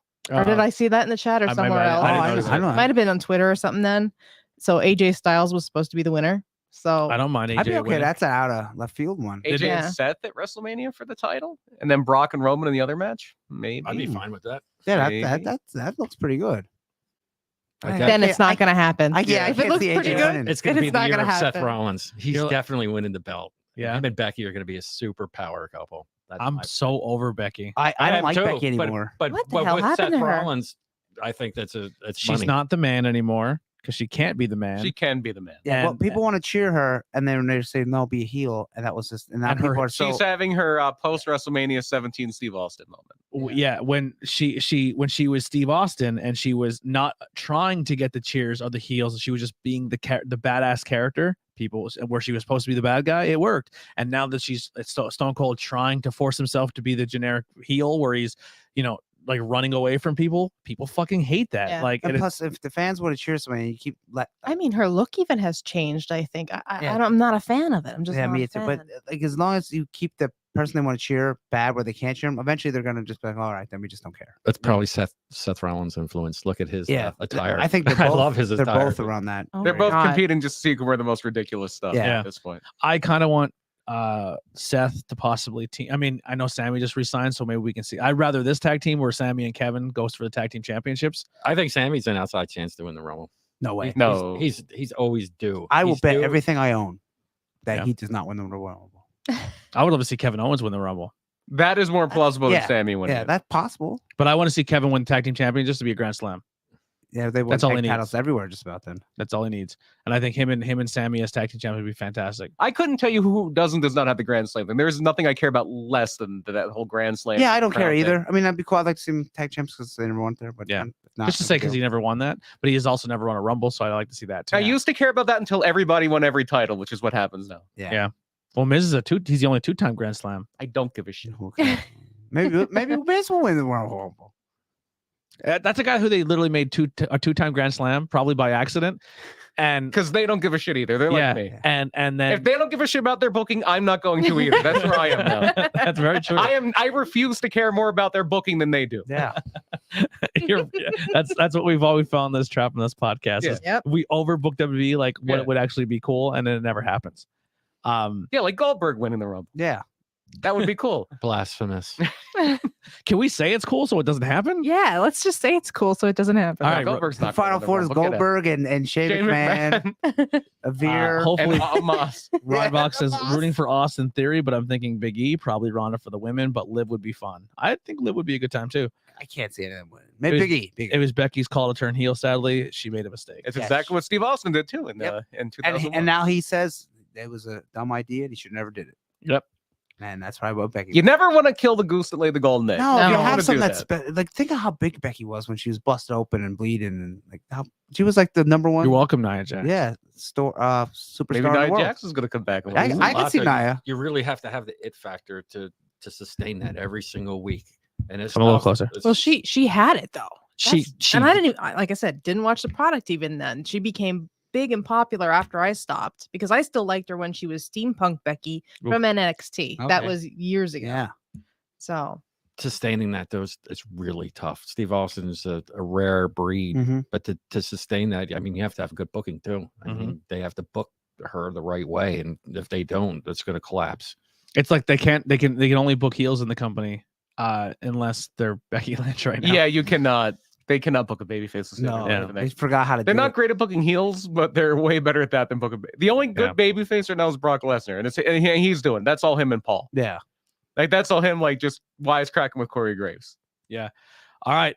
Before we get into our next topic, I want to put another thing in the chat for you guys to check out. Our website. So if you want to check out our Tornado Tag podcast website, I'm going to send you right to the review page. If you leave a review in there, we will read it off on the next show. It does help us get some feedback and all that. Oh, I'm sorry. That's register as a guest. If you want to register as a guest, you can do that too. you can be on the show, and I will pull up the review as well while we're here. But also, yeah, you register as a guest, and you can be on a future episode of Tornado Tag Podcast on that link. And then this one here will be to leave a review, and we read all reviews on the show. If you want something plugged, if you want your own thing, give it a quick shout out, leave a review, give us some feedback, tell us what you thought about the show. Well, let's get into our main topic here, Brian. And that would be two people who will not be in the Royal Rumble. Yeah, The Hardys. Allegedly. I think. I'm pretty sure Matt's not Concretely. going to be in there. Yeah. Yeah, that would kind of be breach of contract. Clearly joking. They're not going to be there. Well, Lita is, and she was a big part of their act for a long time. There it is. Will Michael Hayes be in the Rumble? Maybe, dude, gotta win the Rumble. Yeah. All right. The Hardy Boys. The history of The new Hardy Boys. brood. Let's Yeah. call them what they are. The new brood. Thank you. They were for a second. So let's go back to the very beginning. Matt Hardy is the older of the brothers. He was born, Yeah. yes, he was born September 23rd, 1974. And then you have Jeff, who was born August 31st, 1977. Oh, wow. That was my dad's birthday, August 31st. And so Matt grew up in Cameron, well, they both grew up in Cameron, North Carolina. They're brothers who grew up together. That's how it works sometimes. And I think they're still there. Yeah, I think they're still in Cameron. Sad here. Their mother Ruby did die in 1987 of brain cancer. Their father was a tobacco farmer. That is tobacco country down there in North Carolina. And Matt left college when his father did fall ill. They in 1987, the year their mother died, they got a trampoline for Christmas, and that is where this was a biopic that everything kind of flowers out because they start to reenact wrestling on their trampoline. That's like all kids do. Yeah. In fact, they have the Trampoline Wrestling Federation a few years later, and they're wrestling around with all their buddies on their trampoline, reenacting what they see on wrestling.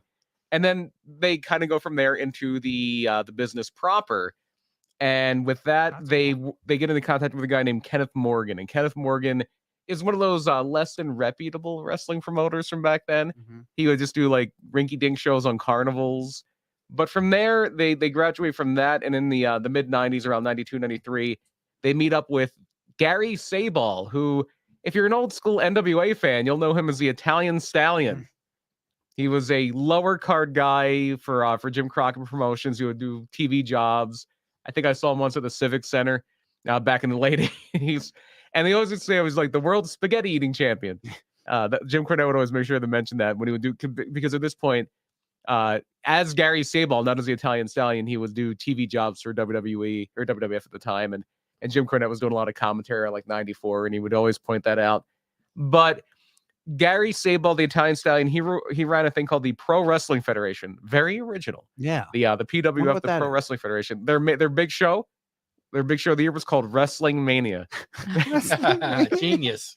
It's like the toys you buy at like Rite Aid. Yeah, they're cheap knockoffs. The Dollar General. Buy the Wrestling Mania action figures. Yeah, back in the day, some of those dollar stores where everything was a dollar, you had little wrestling toys like wrestling stars that are super or something. Yeah. And so they the Hardys get involved with the Pro Wrestling Federation, which is Italian Stallion, and the main guy helping him out was George South, who was still around. He's in the NWA still. Yeah. George South has been responsible for helping make a lot of careers in the Carolinas.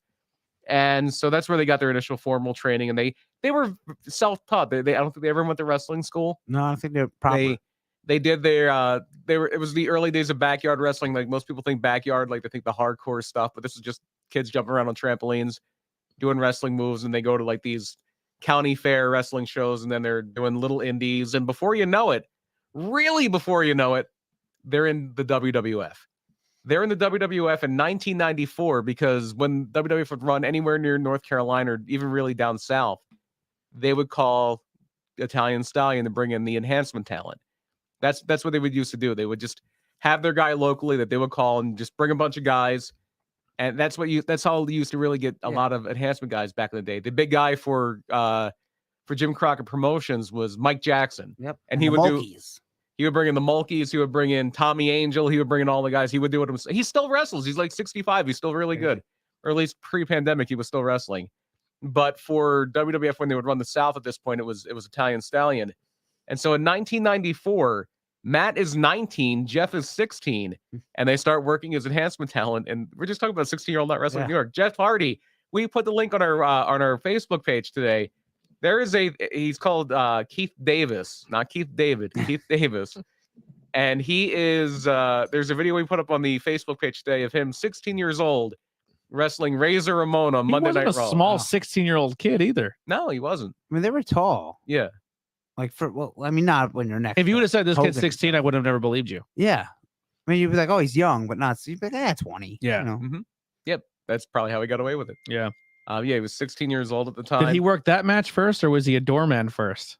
I don't know where the doorman. That was King of the Ring 94, wasn't it? They were the doormen of King of the Ring. Right after they were the doormen for that King of the Ring. So if you go back and watch King of the Ring 1994, there's two guys in like gesture costumes, and they're opening. Are you sure that was 94?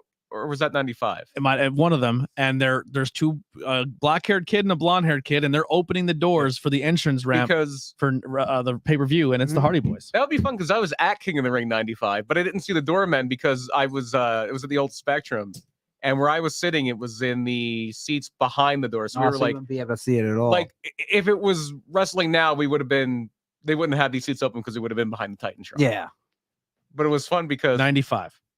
That was the one I was at. So they were the doormen at the 95 Rumble. I remember watching it, but Ring. of course you didn't know that at the time. If you've gotten to this point where you haven't watched that show, don't. It was awful. Yeah, it is one of the worst pay-per-views that ever happened. Skip that one.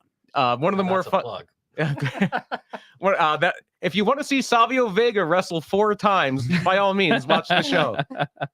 I didn't. Savio Vega don't even want to watch. If you want to watch a King of the Ring final with Savio Vega and Mabel, where the loudest chant by far is ECW, watch that show.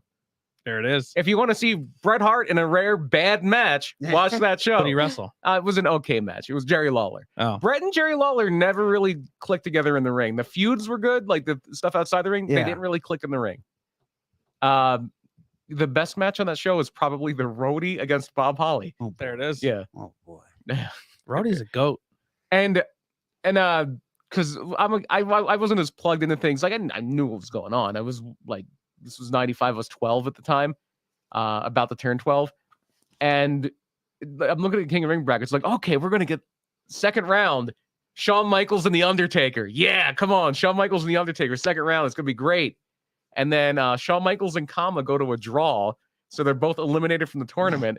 And Mabel beats The Undertaker. Like, oh. As he should have. It's King Mabel you're talking here. Well, he wasn't King Mabel yet. He Yeah, wanted he to was just become King Mabel. Mabel. And then the best part about that is, like I said, I He was strapped behind. the rockets to him. They tried. He was King Viscera. It's just the weirdest name ever. It's just like a punk band. Yeah. It's like King Diamond and King Viscera. Yeah. No, the funniest part about that is because the stage there where they crowned the king was there too. So I was behind, where I was sitting was behind it, and you could just see people throwing stuff and like stuff landing in his crown and bouncing out, like bouncing off his head. Yeah. Like they threw so much stuff at Mabel at that show. So anyway, back to the Hardy Boys. They did hold the door in that, so that would have been after this. But yeah, from 94, 95, they're on. They did do a lot of TV jobs where back then the job was getting paid $150 for a night of work. And it's funny, if you go back to the 80s, the highest paid people on those 80s shows like Wrestling Challenge and Superstars, the highest paid wrestlers are the jobbers, because the wrestlers just get paid off of the house or the house shows and pay-per-views and stuff. So they work TV for free because it's like you're advertising yourself. Yeah. And only the jobbers got paid. But here, things are obviously different in 94, and the jobbers making $150 a show. And the Hardys alleged that when they would do this, Italian Stallion, because he booked them and he was doing their transportation, like that $150, you're giving me $100. Yeah. It's like, 80%. oh, Yeah. So he would take $100 from each of them. Mm. And one time he Still more money than a lot of independents. Some Yeah. people, some people 50 still don't, bucks. some people still don't get paid Hardy Boys 95 money. Yeah. Well, I mean, this is WWE they're in. Like they were getting paid 50 on the Indies. They were getting paid 50 in the PWF. yeah. They're probably not getting anything. Yeah, they might be getting a hot dog. So they worked ECW. Yeah, pretty much. And tetanus. So after this happens, there's this one incident in early 95 where Italian Stallion strands them in Charlotte. They have to go to, I think, Wichita, Kansas or something like that, or Augusta, Georgia or something for a show. And he just leaves them in Charlotte, and they get there on their own. And they're like, yeah, he stood us up and he still wants us $100. Like, he's taking $100 from you? So it was either Pritchard or Pat Patterson. They cut ties with Sable shortly thereafter, and they just started booking the Hardys directly. And then eventually the Hardys start becoming regulars. Like if you look back at like Superstars and Raw 95, 96, there are a lot With their colorful outfits and headbands. Yeah. They look like the Young Bucks. Yeah, Matt had the thing that just said Faith down the leg. I Yeah. remember that one. And then they had the daisy tights. Remember Yeah. those? Yeah. They were the rocker. They were rockers 2.0. Kinda. Every tag team like that wanted to be the Rock. Yeah. Yep. To the Young Bucks. That or the Rock and Roll Express. Yeah. Yeah. Who the Rockers wanted to be. Yeah. But so one of the other things they did, they wore masks sometimes as the Jinx brothers, Ingus and Wildo Jinx. Where did they get these names? Yeah. They had a few shots in Smoky Mountain and USWA, but nothing too regular, because besides WWF, they were mainly doing their own thing. They started, them and a friend, Omega. Thomas Simpson, started the Organization of Modern Extreme Grappling Arts, Omega. And Matt was usually High Voltage, and Jeff was either Wolverine, Willow the Wisp, or both, or just Willow, which he brought back later. And when Matt was High Voltage, they did this thing for WCW, like, send your tape in, and maybe you'll get signed by WCW. So he sent in the thing of him being High Voltage, and he was like, a month later, that tag team High Voltage showed up. Yeah. For the WCW Power Play. Yeah, I forget their name. Robbie Rage and Kenny Oh, Chaos. there we go. Robbie Rage. Cool names. They were the jack dudes, but they weren't very good. And one of them was a tag team champion with Scott Steiner, because it was Rick Steiner, because it was Rick Steiner and Judy Bagwell. Oh, And then they said, no, Judy Bagwell can't be a tag champion. So they gave it to Kenny Chaos. And so he changed his name to Surge, because I guess when he was High Voltage, because of the tag team where he really liked the soda, one or the other. And so he was doing that. Jeff is doing Willow. The Hardy and Boys look Wolverine. like kids that would drink Surge and Volt. yeah. Yeah. Yeah. Surge was good. Look, That was good. that's the only, I say Volt was not good. It I was love. I love half-ass Surge. Surge. Yeah. I see. I don't remember Volt at all. I remember They were Surge, like but sodas that's that it. like parents were like, You can can't- still get Surge. you can't drink that. In It's too fact, much. We were coming back from a show once, you, me, and Andy, and I remember when we stopped at Burger King, like, yes, I can get Surge here. Yeah. And I was so happy that I Oh, could get you Surge. you already said your burger was gonna be messed up. Like you pre-produced Yep. it. Yeah, but they always fuck it up.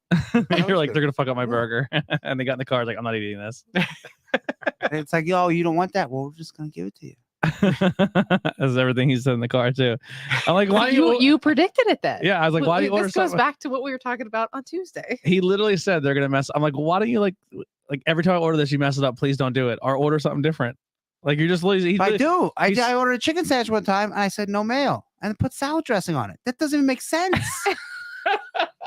It doesn't. What kind of salad dressing did they put on It was like creamy ranch. I'm like, what the fuck? oh, Special sauce. What the fuck kind of substitute? Like, how does this compute? the next bad thing, ranch. Yeah. Hey, no ketchup on that burger, and then getting this barbecue sauce. You're like, what? You know- What are we doing here? You know what we have to do on WYLN was you have to throw up Andy facts so they know your order. Yeah. Andy Yeah. strongly dislikes mayonnaise. Yeah. That's a tease for later. I'm Another ranch I'm product. taking one step away from your job, and somehow it's harder. Yeah. I don't get it Andy hates Dave Thomas and glad he's dead. because he puts all mayonnaise on all burgers. Is that Standard. why you always say it? He said it in a different way, but we're just giving Andy facts. All right, let's get on. So eventually, in the mid to late 90s, they do become more regular in WWF. They get signed, and that's when they start feuding with the Brood.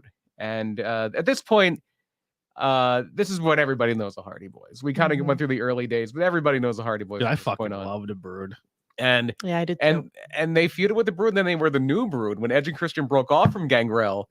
And because for a while, Matt and Jeff were with Michael Hayes. He was kind of making them new Freebirds. And then he kind of flipped and they were with Gangrel and they were the New Brood. But while they were with Michael Hayes, they did win their first WWF tag team titles on June 29th, 1999. I was not a fan of the first edition of the Hardy Boys. Obviously, they were entertaining to This watch. is the version that's in the WrestleMania 2000 game. Yeah, those mesh shirts for me. Yeah, like the red shirt. Oh, I love them. I was like, no one wears that. No, I one- love the and if you mesh wear- shirts, and then if you Matt wear- had like the velour, I- t-shirt. And so did Michael crushed Hayes. red, Yeah, Michael Hayes we did made too. fun of it. We're like, who are these clowns? Oh, I thought we they looked loved. cool. I we loved were it. we were also 90s white kids from Schuylkill County, so you could imagine the terminology I that guess, was used yeah. for the Hardy Boys. I guess. Yeah, I wasn't into it. Like when I just remember being a kid now with the mesh shirt with the like, even when they were with Lita, I was like, this is Hey, like, we emulated Lita. Me and another girlfriend of mine when we were in band.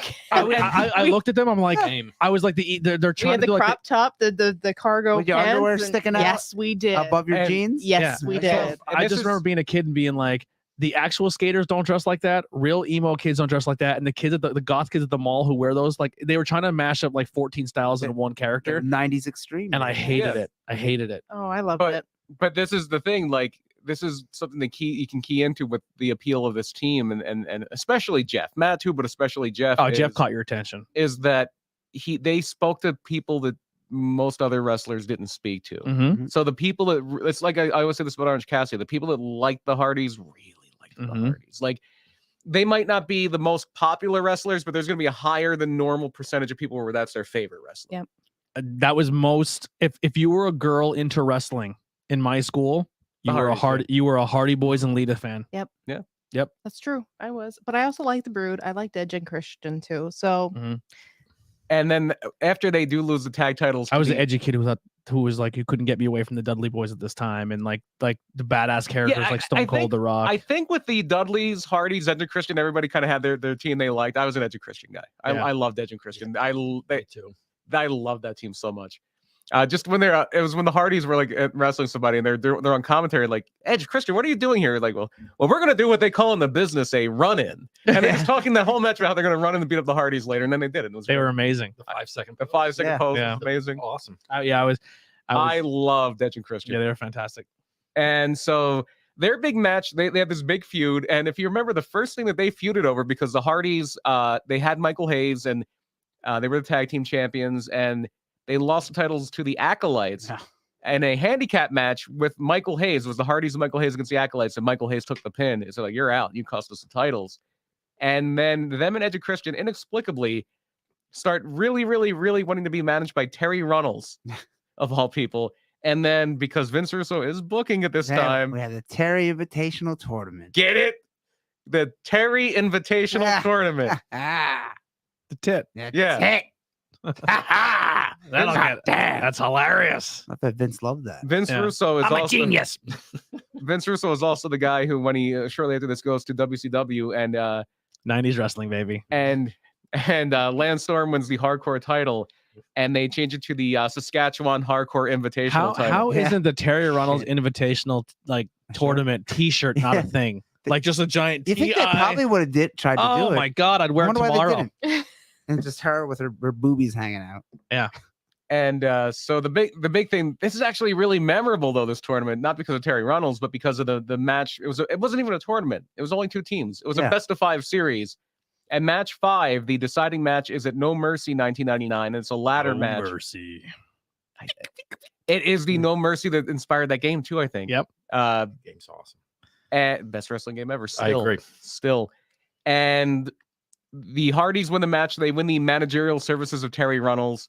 And they are a fixture in the tag division for several years. Thankfully, along the way, no disrespect to Terry Runnels, but Lita was a much better fit for them. Yes. And they She left Savio Vega. no Not Savio Vega. S.A. Rios. S.A. Rios. Yeah. Papichulo, yeah. Papichulo, yeah. Savio never had no women with him. Not in wrestling. No, he didn't, did he? No, I Abdullah think the so. Butcher. Maybe in Puerto Rico. Yeah, when when it was he was TNT. Yeah. Yeah. Because Abdullah had. He's better endowed than some of the women in wrestling. Yeah. But yeah, so the Lita Hardy Boys, it just fit like peanut butter and jelly. It was such a good mesh together, and more so than like they tried TNA, which was Stratus, and even Yeah. I mean Molly Holly was fun with the Holly cousins, but nobody really fit their team like Lita did with the Hardy Boys. Well, she was at one point she was almost considered like the female Jeff because she was the only woman that was doing like Hunakana Moonsaults. Ranas Yeah. and moonsaults and all. Yeah. And like she's like, oh, that. So if you were a girl and you watched, Oh yeah. Jeff Hardy Yeah. was attractive. He was cute. He Yep. flipped. He did not. Then you had one badass chick that was beating on the and guys. They had this, Yeah. they were doing the same stuff but in different ways, and Mhm. that was like you said, it was And fucking it was, perfect. it was so different from Lita in ECW because I was like, yeah, that's miscongeniality. Like her whole thing was she was just gross. Like she didn't Yeah. do moonsault. She bit her toennails. That was her big personality trait. She does look like She someone was that would playing bite her. herself. Yeah, Yeah. she had Tough, bad too. hygiene. Yeah, yeah, that was her whole gimmick. And most girls who dressed like Lita in school were had bad hygiene. But in ECW, she wore gear. Yeah, She had tights. So yeah, if you wore a Hardy Boy shirt to school, you guaranteed smelled like stale cigarettes from when you were out smoking with the cool kids. it depends if you smoked or not.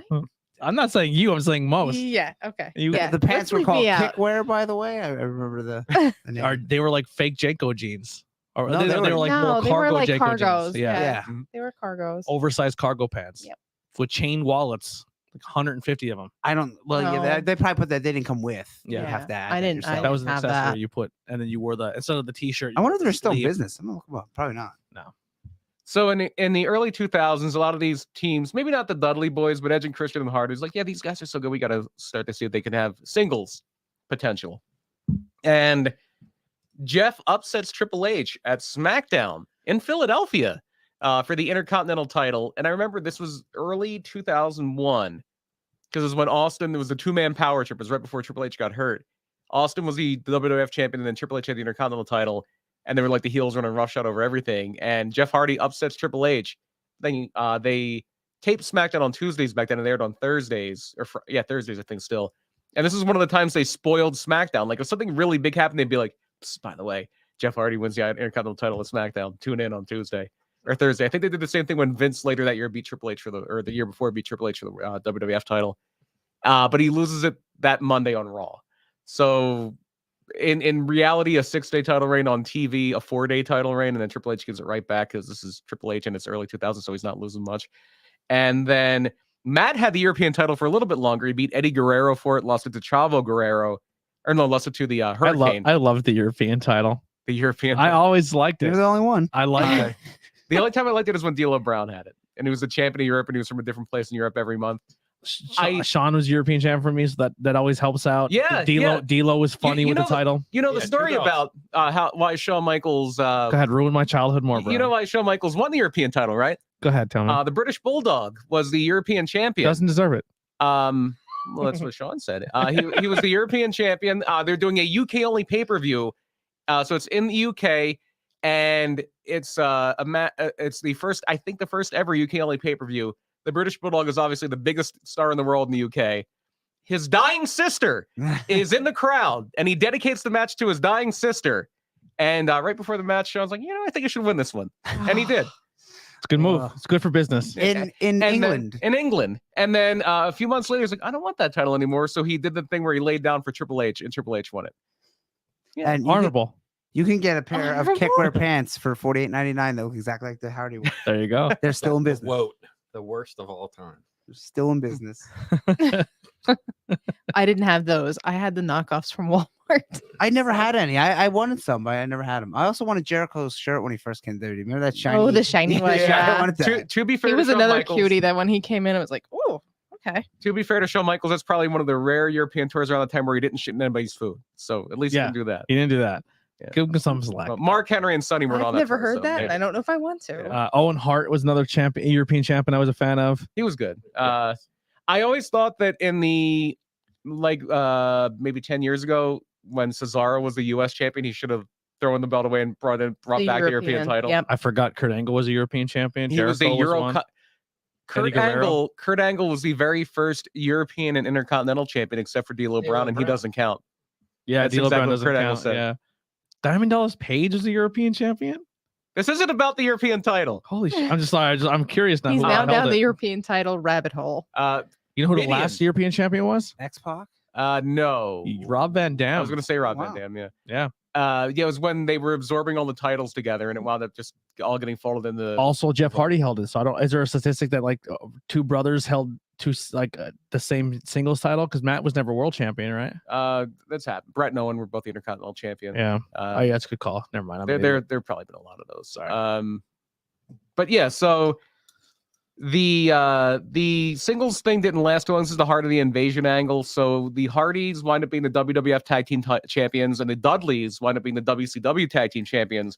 Going into Survivor Series, where they're ending the invasion angle, and they're unifying the titles. And the Dudleys beat the Hardys to unify the titles. And the thing here was that Jeff went for a high risk move and it didn't pay off, and that's why the Dudleys won. And Matt wasn't happy.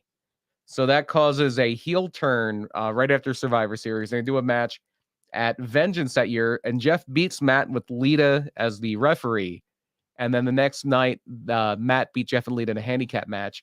And neither one of them were good. Like when they would wrestle each other before they did all the goofy deletion stuff later, the matches were bad. They were pretty You bad. think they'd be good between two brothers? They work together all the time, or Yeah, and usually if you're close to somebody, like literally brothers or close enough to be brothers, you just wail the shit out of one another. yeah. But I mean, also you're wrestling inside WWE system where you Yeah. have to wrestle a Well, WWE match. back then they weren't that crazy like that. Like Okay. people that had a little more freedom, I think, back before Vince was like, I won the war and now we're gonna micromanage everything. Yeah. So they put them back together almost right away. And they were in WrestleMania that following year was when they were in a 4-way tag match of Billy and Chuck wound up winning for the tag titles. And shortly after that was WrestleMania 18. And then right after that is when Brock Lesnar shows up on Raw the next night. And his first program was with the Hardy Boys. And he basically, it wasn't quite a handicap match. I think his first match, big match, he beat Jeff Hardy in 1-on-1. But then they did Brock Lesnar and Paul Heyman against the Hardy Boys, where it's just basically a handicap match where Paul sat in the corner in a sweatsuit.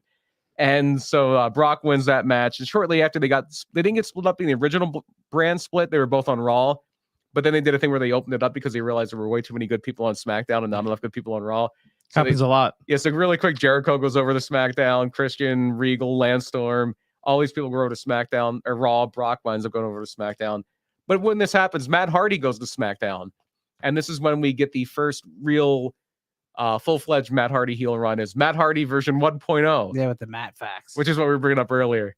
Matt strongly dislikes mustard. Yeah. That's one of them, yeah. Which was when the graphic would come up, I was like, this is pretty cool. It's a Yeah, good and idea. they would mess up the video so it looked like it was like choppy, like early generation internet real player buffering video. Yeah, it was a good thing. And he would always do the really slow, like it's loading the V1 thing. It was a fun thing. He was the European champion. They did a thing where he was He the was cruiserweight champion, and they did a thing where he had to drop weight for Wait, it. what was his first name? Surge and then High Voltage? Yeah, Why didn't you just go Shocker? Well, that wasn't invented yet. yeah. Nobody knew about the Shocker yet. That thing come out to like 2004. It was a little earlier than that. Was it? Yeah, Matt Hardy invented it. maybe. Maybe. And there was already a Shocker in Mexico, so maybe there was worried about yeah. that. That's a problem. He was 1000% guapo.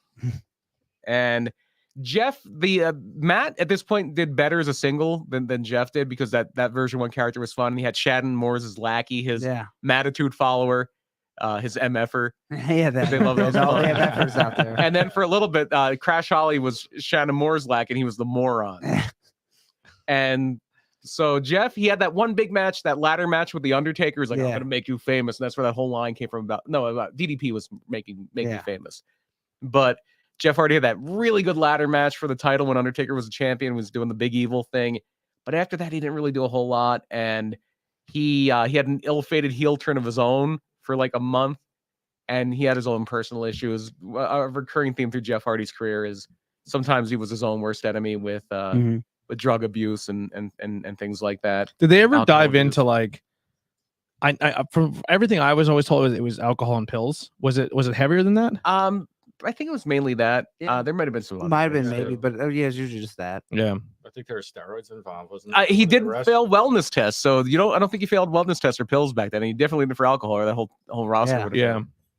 Yeah. And that's not me casting shade or throwing, because listen, There was a point where We if all- they tested for alcohol, Jerry Lawler would have been wrestling. well, I'm just himself saying, all just night. people who are struggling with drug and alcohol problems. It's fucking name someone in your friends and family list who hasn't gone through that. So Yeah. we're not No, throwing shade or doubt or anything. and Absolutely not. Oh, none of your friends. You never had a friend go through it. Not that I know of. Not serious where it's a problem. Yeah, or they probably haven't. You didn't even know Yeah, it. that's true. Yeah. So So just to kind of hit fast forward here. Jeff Hardy is cut April 22nd, 2003. He did a show with ROH where he didn't really get a great response. Yeah, I can't. He imagine the was- crowd accepting him. He was kind of in and out of wrestling for a while until 2004. He shows up in TNA. Matt did the version 1 thing for a few years, and he goes to Raw as a babyface. This is the point where he is dating Lita in real life, and they put him together on screen too. But they do the thing where Kane, for some reason, wants to marry Lita. Yeah. I forget oh why. they yeah, wanted this Kane. angle worked out great. Oh yeah. It didn't work out great, but maybe my favorite wrestling wedding of all time was the Matt Hardy or the Kane Lita wedding, because they did a till death do us part match, and it was like basically like if Matt wins, Kane leaves him alone. But if Kane wins, Lita has to marry Kane. I remember that's the first time in my like as a fan watching wrestling, even at a younger age, Mhm. where I was uncomfortable with the storyline. Like Wow. I've already watched like a street fight where people are like matches where people are trying to steal Terry Runnels off of Goldust, and it never really hit me like They wow. strongly alluded that Brian Pillman did some very bad things. Yeah, Yeah. and it never stuck to me. But I just remember being like the Matt and Lita one. I'm like, oh, this is not good. Like But what they're hinting at. Like I just remember that was the first one where it Isn't stuck this where for me. Snitsky was introduced? A little bit later. A little later later. because Lita has a yeah, pregnancy. unconsensual baby with somebody. Yeah. But the wedding angle itself was pretty fun because it's just so over the top. And yeah, Lita's acting is incredible here. It's just like, I don't want to be here. I hate you, Kane. I have to do this, but I love Matt Hardy. And Matt Hardy comes out and gets chokeslammed because he's getting written off because he has a real injury. And then Trish is a heel at this point. Trish Stratus is a heel and comes out wearing next to nothing, like just a white underwear basically, but is just gloating so much about Lita having to marry Kane. And the acting in this is well above wrestling. Even though I know acting standards of wrestling are low, the acting in this segment was well above wrestling standards. Lita doesn't get enough credit for being a good actor as far as the wrestler. But yeah, so then you had Kane with they did a match with Snitsky where Lita accidentally gets hit and then she loses. It's a rough angle, but it spawned a local person to get an opportunity. Yeah. So It wasn't his fault. it Yeah. was not his fault. And so Because eventually, Lita, she like the Stockholm syndrome thing. She was okay she with becomes it with Kane. Stockholm syndrome with her Or did she? Because she didn't last with him long. yeah. Because something happens in real life where in April 2005, Matt Hardy, and this is I guess would have been Facebook or MySpace even. Probably MySpace, Yeah, yeah. because this is definitely pre-Twitter. It was, Yeah, a, because it was a Facebook- MySpace post. I think Facebook at that time was only for college. Kids. It was. Yeah, remember that? Yeah. And back it in the day, still it was about black and Facebook? green. What, Facebook? Yeah. Or, yeah. It was college kids. Yeah. So College kids. Matt Hardy is ranting and raving on MySpace, I guess, because Lita, his girlfriend, and his good friend Edge apparently had not an extramarital affair. They weren't married, but they had a. Edge was, Valiance. wasn't he? Edge was married, yes. Matt and Lita were not, but Edge was married. Was he still married to Val Venus' sister? Or was this I think this was one of his second wife, because his first wife was Val Venus' second sister. wife. Yeah, Lisa. So I don't think she was involved. Another guy, if I met on a local indie scene, I'd probably be kind of excited. Who, Edge? Val Venus. Oh, I Yeah. love I like Oh, Val Norman. Venus. Captain I thought it- Cannabis. Yeah, I thought he was hilarious. I love Val went a little off the date then. Yeah, Yeah. but I wouldn't want to meet That was Val. a little crazy. Not now. as a character. I was a Val Venus fan. I thought he was Yeah, I mean, I can entertaining. see that. I mean, we did meet somebody that kind of shares a lot of Val's viewpoints. So, I mean, he was okay, I guess. Austin Aries. Yeah, I was gonna say Austin Aries. Yeah, I didn't have a problem personally. He was nice to me. Yeah. Yeah, it was nice. He probably said some things when you walked away. Oh yeah, probably. He doesn't like chubby people. Yeah, he doesn't like people of size. I guess you People would of say. size. He's size. He He's size. doesn't, he doesn't like a lot. Maybe that's why he doesn't have a job right now. He's in NWA. Oh, is he? Yeah. I didn't know that. Yeah, he's doing I the didn't junior see it. heavyweight thing. Yeah. Oh wow. I think it's I- mainly I on didn't- NWA USA. Oh, okay. He don't like people of size. He don't like people of Eating meat. eating meat. Don't like the vaccine. He don't like people that had 3 shots in their arm. Max. He don't like masks. He don't like a lot of things. No. You have to be perfectly in shape. It's a shame eat because he was salads. really good. He is obscenely talented. Yeah. He is super talented. Yeah, but So Edge and Lita have this this affair, and Matt gets fired because Matt was a little vocal about it. And WWE. and Edge is on the way up. This Oh, of course, this yeah. this that affair made Edge.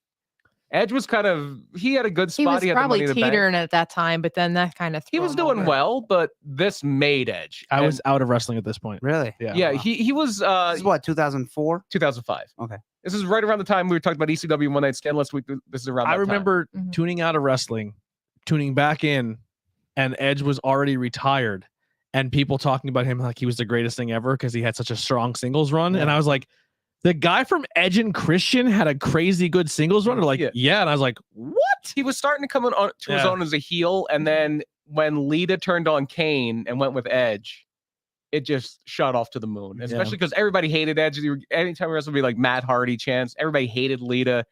They were a good act together. They had good on screen chemistry. And it was a time for wrestling fans to become the smart marks, and they Yeah, knew the we know what really happened. we know what really happened. And it kind of still rings And true today. WWE did the right thing here. They played into it. They brought Matt Hardy back. They did a thing where he attacked Edge as he was walking out, and then they were pulling him out, and he's yelling about, "I'm going to be at Ring of Honor," and he's like yelling like the day of the show because they let him plug a Ring of Honor show. And he did some indies, but he was back within a few months. Yeah. Because he got fired in April. He wrestled Edge at SummerSlam.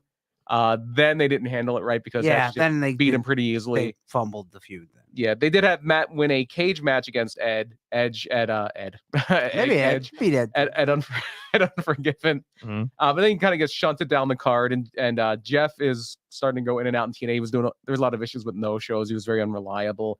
Was that Has a Sting thing happened yet? No, it's Okay. a little bit later. This is 2006 when Jeff comes back to the WWE. He's in the mid card. The Hardys get reunited. That's when they did the December Dismember against Eminem. They were a Okay, tag yeah. team for a bit. Is that where the fucking ladder hits? What's the name in the face? That was a bit later. That was when Yeah. Eminem came back. Yeah, Joey Mercury got Jeez waffled. That was horrible. A lot of blood. That was one of the like ones I tuned in or seen like later, like as it was like live, but I wasn't like a wrestling fan. I was just like, he's fucked up. Yeah, it was bad. Yeah. It was really bad. In 2007, they split them up again, and Matt stays on SmackDown. Jeff goes over to Raw and feuds with Umaga for the IC title. Matt was feuding with MVP over the US title. I think this is when they brought back Saturday Night's Main Event, and they did the thing where Matt and MVP were always like doing other things like basketball like- contest. and they're gonna say, then they did on Saturday Night's Main Event, they said MVP and Matt are gonna have a boxing match. And MVP's like, I can't do the match, but I have a replacement. And they brought out Evander Holyfield. And Evander Holyfield was against Matt Hardy in a boxing match and just wrecked him. And like they made it look like it would be in a shoe box. It was Yeah. like the Street Profits versus Viking Raiders, but much better. Yeah. Yeah. And so they had to do things that one of the things that WWE loves now is they wound up doing Matt wins the US title and then MVP wins it back. And then they have a thing where they're the wacky tag team partners that hate each other. Yeah. And they beat Deuce love and that. Domino. There's a name you haven't heard in a Wow. while. Deuce and Domino. You don't know Deuce and Domino, do you? Yeah. No. They were 1950s greasers. Yeah, they look like dice. That's Enter why his name Dice was Clay? Deuce. One of them was Jimmy Snuka's kid. Right? Yeah, Yeah. Jimmy Snuka Jr. They also called Yeah, him Sim Sim Snuka, Snuka for yeah. a second. He was one of them. And the other one was Cliff Compton, who was friends with CM Punk for a Yeah, while. he was and, the dice character. yeah, How long did they last? They had a manager, Like a Cherry. week? Cherry. About a Oh, year. Yeah, they had. They were Really? the tag team champions. yeah, Yeah. on SmackDown. They actually, Paul London and Brian Kendrick were tag team champions of SmackDown for They were about never a even year. a video game. Yeah, and I don't think Deuce and Domino. They may have been in a video They game. might have made one of the SmackDown versus Raw. I don't think they Yeah. have because even when I wasn't a wrestling fan, I still kind of knew who was there because I would buy the yearly video games. So that would have been. I don't remember two greaser characters. It would have been like SmackDown versus Raw 2009. Yeah, or, 2008. no, or before that. If anyone's watching, Google that and see if they've ever been in a Because video there were game. 7, 8, 9, and then switched WWE like what 2012, I think. Yeah. Because usually that runs from Mania of the year before till then, and then they don't, if nothing really exciting. They might be. I mean, I'm sure there wasn't Yeah, I'm a not huge clamoring to play as Deuce and Domino. Yeah. Deuce and Domino. See Oh, if wait, they've Domino. Cliff Compton was Domino. Sorry. see if they've ever been. Because I don't even remember Jimmy Snuka's kid being in a video game. Yeah, I don't I don't remember think he any of ever this made now. I one. was done by this time. Someone Google that. Let us know. And then in that November of 07, MVP and Matt Hardy lose the tag titles to Miz and John Morrison. Yeah. They were around back then. That was their first run as a team. And Matt moves to ECW, the bad ECW on real- Sci-Fi. The real baddie. And he Matt's got ECW original. yeah, sure. Just like Matt Cardona. Yeah. And just like Ricky Ortiz and Yeah. Jack Swagger, because Matt wins the ECW title in a scramble match. There's one paper that had scramble matches where it was like 6 guys, whoever had the last pin with like at 20 minutes was a Yeah. champion. And that's how Matt got the ECW title from Mark Henry. And then he loses it to Jack And Swagger. the belt was really ugly. It had like a phoenix on, but it was all silver. Yeah, it was bad. Yeah, it was ugly. And Jeff had a nice run. He wrestled Randy Orton at the Royal Rumble for the WWE title. But then he moved to SmackDown in the draft in 2008. They were both singles champ at the same time because he was WWE champion and Matt was the ECW champion, correct? I think, yeah. In late 2008, Matt, yeah. But nobody really cared about the ECW title. Yeah, I'm saying they were The both ECW singles title might as well have been like what the 24/7 title is now. Nobody Yeah. cared. Nobody cared at all. or the European championship. Worse than the European title. Yeah, it's probably worse. It would actually now would be like the NXT title. Really? Because NXT now is basically what ECW is. It's a show on Tuesday that nobody cares about. Yep. That's what How sad. ECW. And whatever happens, happens. Yeah. It still hasn't gotten any better since we last talked about it. No. Oh, they Oh, it never will. And they introduced a girl that blew up the internet. Did you see that? She's just a singer. She's not even a wrestler. Yeah, she came out on stage and she sang, and then everyone's just like, oh, wait, because her and- boobies were out. yeah, Yeah. very chesty. Oh, I thought you were going to talk about the bedtime girl, Xylee. Or not Xylee, whatever her name was. Wendy Yeah. Chu. Yeah, Wendy she Chu. was May. It's good to go. Asian girl. Wendy who? Wendy Oh, Chu. oh, That's get that's it? their- That's that's all their gimmick. gimmick. All I've seen is everyone on the Oh. internet explode. All the wrestling Yeah, they're male genre Well, was you blowing know, up the internet because a girl had. Nothing against wrestling fans, but a lot of Boobs. them are dudes that don't get any action. Yeah. So I understand why they. It's the truth. yeah. And if you want to argue that, then let's argue that. If I see your page and Mhm. you're someone who produces wrestling content and like that's the only thing you can pull out of a show. Yeah, it's like booby pictures like and ass pull pictures. Unless the page is like tits and ass pictures. Yeah. Okay, Well, that's 90% of your content. Well, I see that a lot too. It's just like I can't really take sex sells. I guess that's what they're doing. I Yeah. can't take you seriously. Yeah, no, you can't. Yeah. So yeah, they were champions around the same time because Jeff does beat Triple H and Edge in a 3-way at Armageddon. I think it was 2008 for the WWE title. Dana Yoder said they are in 2K19. Okay. What? Are they 2K19? Huh. Maybe they brought back goofy tag teams or something for 2K19. Maybe they were scratching the bottom of the Yeah, barrel and yeah. needed somebody. But one of the things that happens here is that while Jeff is a champion, for real, he was having some like real life problems, and his trailer blew up, and his dog was in it. This is when the fireworks go off on him. I don't know, but like I remember the rumor at the time, like, oh, you must have had a meth lab in there, but who Yeah. knows? You know, that Yeah, never yeah, you came never know, out yeah. or anything. That's just speculation. But what happened was somebody was sabotaging Jeff Hardy on TV while he was a champion. And he came out one time for his intro, and his pyro went off, and they acted like he got blown up by his pyro. So somebody sabotaged him. And the big rumor at the time was everybody knew Christian was leaving TNA and coming back. And everybody was kind of had the feeling that Edge was going to beat Jeff Hardy for the title soon. So it's like, oh, Christian's going to come back and help Edge win the title. No. What actually happens is Matt, Yeah, it was is Matt. He's evil jealous. Matt Hardy. Jeff is wrestling Edge at the Royal Rumble in 2009. And Matt had just lost the ECW title earlier on that show. And Edge and Christian or Edge and Jeff are going at it. And Matt comes out and they act like they're going to do the concerto to Edge.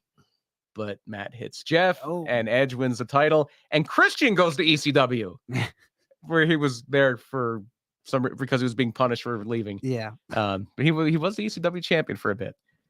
Wow. And so the big match there, the big feud becomes Matt versus Jeff. They do get a WrestleMania match this time. Matt had those weird tights with the key on Yeah, them. the purple, and they were kind of Yeah. cool. And he had kick pads at the time. Mhm. And he wins the Extreme Rules match at WrestleMania 25. And then I believe he beat Jeff in a stretcher match after that. Matt's drafted to Raw shortly after this, but he loses an I Quit match to Jeff at Backlash to blow off the feud. And Matt kind of just went right back to the mid card. He was feuding with MVP again. And Jeff actually does pretty well after this. He beat Edge at Extreme Rules on June 7th to win the at this point it was a world heavyweight title. Yeah. They flipped it out as a big gold belt. But he was victimized immediately right after winning the title, Money in the Bank cash in by CM Punk, who this is where CM Punk becomes CM Punk in WWE. This is the straight edge versus. This is I'm straight edge, and this is a drug junkie. addict, a junkie, and you love him and you hate me. What's wrong with you? Yeah, this was CM Punk really coming in and was. This is WWE once again using, sadly, another Hardy Boy and his actual real life problems. This is what CM Punk did his whole career, though. I'm saying, but just using Jeff Hardy's real life problems on camera for the first time. Yeah. For me, this was. Oh, somebody in WWE's writing team saw CM Punk's feud with Raven and Ring of Honor and just gonna do it with Jeff Hardy. Yeah. That's what I'm just saying. It seems to be a trend with the Hardy Boys. Every time they have something personal going on in their real life, WWE's like, "Hey, let's put it on camera." Not just them, Hawk, Shawn Michaels, everyone. Well, I can at least say 3 times that we'll probably talk about where it happened. You can go Hardy back to Boys. Ken Patera. They did that. Yeah. Ken They Patera. like to do that. Jeff Jarrett, they even mentioned it when he came back that hot minute. It's like, why even mention it? Yeah. Ken Patera, they had the thing with him and Bobby Heenan where Heenan's called him a jailbird and all this stuff. And So Jeff gets his title back from Punk at Night of Champions, but loses it at SummerSlam, and then the next night, the next SmackDown, loses a loser leaves WWE match to Punk. So Punk keeps the World Heavyweight title, and Jeff kind of just leaves wrestling for a little bit until January 2010. Before AEW, this is the one night that wrestling was exciting again because TNA ran on Monday night, and on Raw Monday night, January 4th, you had Bret Hart coming back to WWE for the first time since the screw job. But on TNA, is that where he got face to face with Shawn? Yeah. And it was the very awkward hug. Yeah. But that same night on Spike TV, you had TNA going live on Monday for the first time, and Hulk Hogan is coming back. This is Hulk Hogan's debut in TNA, and they got rid of the 6-sided ring. They had the 4-sided ring, and Rob Van Dam shows up, and Ric Flair shows up. The Nasty Boys show up. All Hogan's buddies, and Jeff Hardy shows up. And Jeff Hardy, this is probably his longest run in TNA. He returns on an Impact. He's on the top of the card for a while. That their big thing is Bound for Glory in September, and or actually this would have been October because it was 10-10-10, October 10th, 2010. And Abyss is teasing 10-10-10. They're coming, and they are immortal, which is a big heel faction. The TNA title is vacant right now because Abyss tried to kill Rob Van Dam. And TNA and their murder. I love it. Hey, people come back from murder though. Mickey James got murdered and she's back in it. I love that. James Storm pushed her in front of a train. I love that Impact's willing to do that in storyline. I fucking love it. Well, no, it was an obscene amount of blood because Abyss had this thing called Janice, which was a 2x4 with a bunch of nails hanging out of it, and it was called Janice because that was Dixie Carter's mom's name. So that was how they got the name for it. And they had somebody else called Surge, and that's because it was Dixie's wife or husband's name. Yeah, Surge.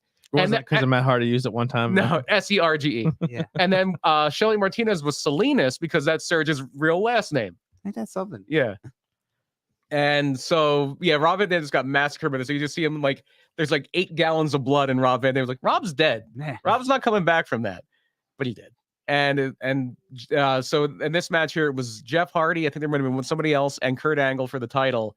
And they were immortal, which is Jeff Hardy, Jeff Jarrett, Abyss, Hulk Hogan, and Eric Bischoff. And they helped Jeff win the title. This is Jeff Hardy's first run as a big time heel. But it doesn't last long. And this is what you were talking about earlier. That's when Abyss got the power of Hulk Hogan's whole Hall of Fame ring. Yeah. Oh my God. I have to go back that and watch was pretty awesome. Does he hold out? Yeah, then he starts wearing it. Yeah, it's awesome. There was a lot of good stuff in TNA. And then it kind of went downhill. But I mean, is that before or after Jay Lethal got Ric Flair's? No, he was Macho ring? Man. It was around this time. Yeah. Well, he got Ric Flair's Rick wasn't ring. there yet. He put his ring Rick on was there it at this became Rick. Oh, was he? Yeah.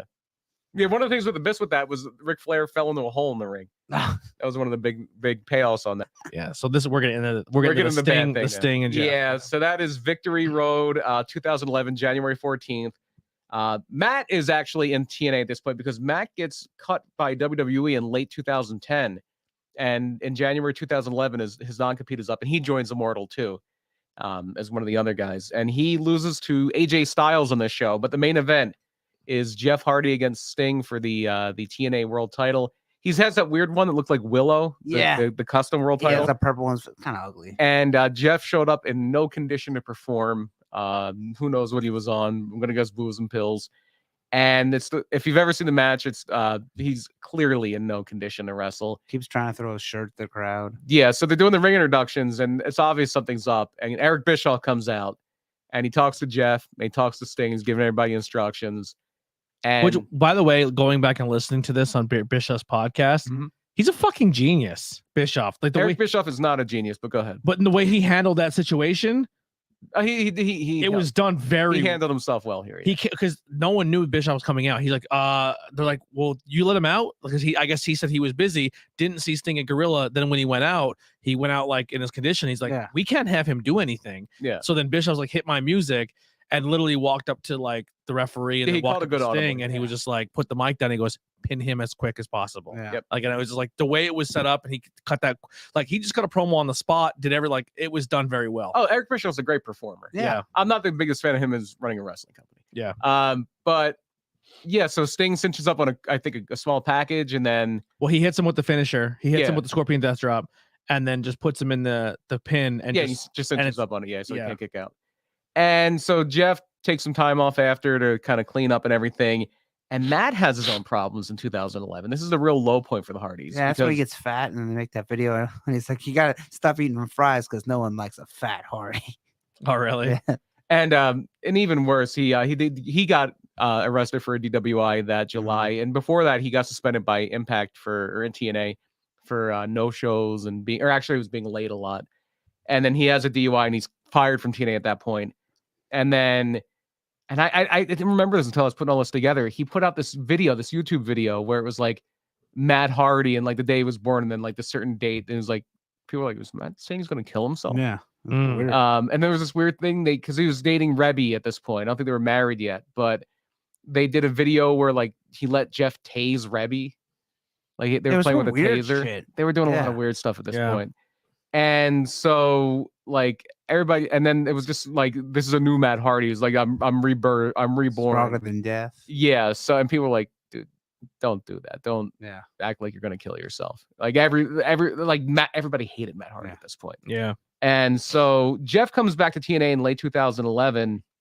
He beats Austin Aries for the TNA title, lost at the Bully Ray, did a thing as Willow. Matt resurfaces in Ring of Honor. He's part of their big heel faction. I remember the Willow thing getting over, like people being like, people talking about as much as anything got over in TNA at that point. Yeah. I remember being like, legit hearing people who didn't talk about wrestling talk about Willow, and then talking about the broken Matt stuff. That is where it gets big. Yeah. Because Matt leaves Ring of Honor. He comes back to TNA in July 2014. And they're just doing like a straight Hardys tag team. They're wrestling Team 3D a lot. They're wrestling the Wolves, who were a big team at that point, Eddie Edwards and Davey Richards. And they do win the tag titles, but they had to vacate them 2 months later because Jeff was legitimately in a dirt bike accident. I remember that, yeah. And broke his leg. And then Matt goes into the main event here, and he's feuding with EC3, and they trade the title back and forth. At one point, Matt loses to EC3, and Jeff has to become his butler because Jeff was still doing stuff because he couldn't wrestle. But they do wind up having Matt emerging from that with the title, but he loses it to Drew Galloway, and Drew Galloway just beats them both up and takes a stretcher out. And that is when we have the Broken Universe coming into play in 2016. In May, Jeff took over wrestling. It did. Yeah. Jeff is back, but Matt is not. But Jeff keeps getting attacked by people dressed as Willow, and one of the imposter Willows is Matt. And if you don't know Broken Matt at this point, just look it up. You can't do it justice by talking about It's it. so good. Man. Yeah, it exploded. What is wrong with you? Yeah, it was crazy. And he kept calling him Brother Nero. Yeah. And no one knows that's his real. It was so good and got so big. They should have put the title. Fans They did put the title. Fans on. have been itching for I it. know they had tag titles. Yeah, fans have been itching for it again ever since. And And AEW and it hasn't been the the sin. It hasn't been the same. Yeah, WWE really fumbled with it, and AEW fumbled. Yeah. To the point where they did leave because of a contract dispute while over the tag team champions. They show up in Ring of Honor. They had the little series with the Young Bucks. They did a match with the Briscoes. But WWE is coming to calling. In fact, they the weekend of WrestleMania that year in 2017, they lose the ROH titles to the Bucks, and then the next night they debut on WrestleMania and win the WWE Tag Team titles. Remember, Biggest pop I've ever seen. It was huge. We were at a buddy's house watching Steve Fulton's house watching it, and the music hit, and we are like, holy shit. And it was one of those things where like, well, they're there WrestleMania weekend. They just lost the titles. Can it happen? And it was one of those fan things. Even like today, we're saying like, oh, what if, like, because that Hardy Boy moment was like, it was the what if, it's a long shot, and then it happened. You're like, oh my god, like, you know what I mean? It was Goosebumps. It's crazy. It's the feeling that you only get. And I think every single person who's seen the Hardy Boys coming, we're like, we're gonna get this Hardy Boys on the indie scene on WWE. Yeah. Nope. Nope. Well, there was the whole rights issue to the character. Yeah, with yeah. Remember Anthem. they were sued. Yeah. And But there's even they were like hinting, and Matt was talking, and WWE was talking, and they're like, yeah. the rights are coming, we're gonna get, like, and they kept teasing it and and teasing it, teasing. Impact needed to get a lot of goodwill, and they Yeah, 'cause get at some that point goodwill they from were doing not- that. Yeah. And so yeah, they do get it back, and then you had the Woken Matt thing. Yeah, but and it was never the was same. good, You had the then thing with Bray Well, they split Wyatt. Matt and Jeff, and then Yeah. they did Woken Matt, and then Woken Matt with Bray. Bray Wyatt. with Bray, and then Yeah. they did and And then the it was Leaders of Worlds. Yeah, he won the Andre Battle Royal the one year because Bray helped him. He came Yeah. back and helped him. Mhm. And the Bray and Woken Matt was okay, but it wasn't to the same level as what people thought they were gonna get in Impact. Yeah. Yeah, it didn't scratch that itch. The fans were still wanting, It was like listening to a cover band. yeah, Mhm. because okay. they thought he It's was not- gonna do the McMahon thing and kind of go behind Yeah. the curtain with Meek it, Mihan. and none of it ever happened. It never scratched that itch, and people were like, they felt ripped off. Yeah, and they wanted it with Matt and Jeff as a tag team. They wanted that whole universe. Yeah, but since it didn't happen in WWE, didn't happen. Yep. And even in AEW, it didn't really get off the ground. No. No Oh. crowd did not help. The no crowd did Yeah. not have. And I Yeah. think if they try it again with the crowd, it Well, might Matt- be a lot yeah. better. Matt is convinced, and just from hearing on podcasts, and maybe he's just throwing smoke screens up, but he thinks He is. that the AEW crowd wouldn't be as acceptive to it as he would hope, but it's something No. he wouldn't rule out again. I Orange Cassidy. and he's been I saying think you're going for- to see it sooner. oh, rather than absolutely. later. I think as soon as that whole thing works and stuff out, But he keeps hinting now that he even said this is the best tag team since me and my brother. So Yeah. like he keeps saying my brother, and then Yep. he's like, I gotta find. And they do, and AEW is very good at little things like that. Like they started slowly within the last few weeks bringing in people calling the Gun Club the Ass Boys. Yeah. The Acclaim did it. They made sure to pay attention to the crowd doing it on Dark, and then like even before Danhausen showed up, like 2 people said it in that one Yeah. promo. yeah, it's and Matt's been putting out tweets saying, I'm gonna put this out every Saturday until we're reunited, and it's stuff with him and his brother. Yeah, Yeah, it's only a matter of time. can't wait. I hope mean, that, bro, I want Broken Man has mileage on him. Regular Mount Hardy. Broken Man has mount, and just seeing the Hardy Boys independent run, and that they're doing ROH and the Broken stuff, and it was just so entertaining. And then you came back to WWE, and it was like, we're just gonna make them 90s hipster kids again. I'm like, no, Yeah. I don't want that at I wanted all. them singing their Broken song. Yeah, I want them being weird. We want the piano. Like Yeah. everyone's like, what if the light goes And out and the Skarsgård. piano's there? You know what I Yeah. mean? Like, and we never fucking got it. Like, give And us that. What's his father-in-law's name? Senior Benjamin. Yeah, Senior Yeah, Benjamin. Senior Just Benjamin. fuck the coolest. Prepare the what he said for deletion. Yeah. What was it? Prepare the battlefield for deletion. What was it? What, you are not the referee for my vision, or Yeah. something like that? There's so many good ones. Just AEW give them creative freedom. Let them do what they want to do.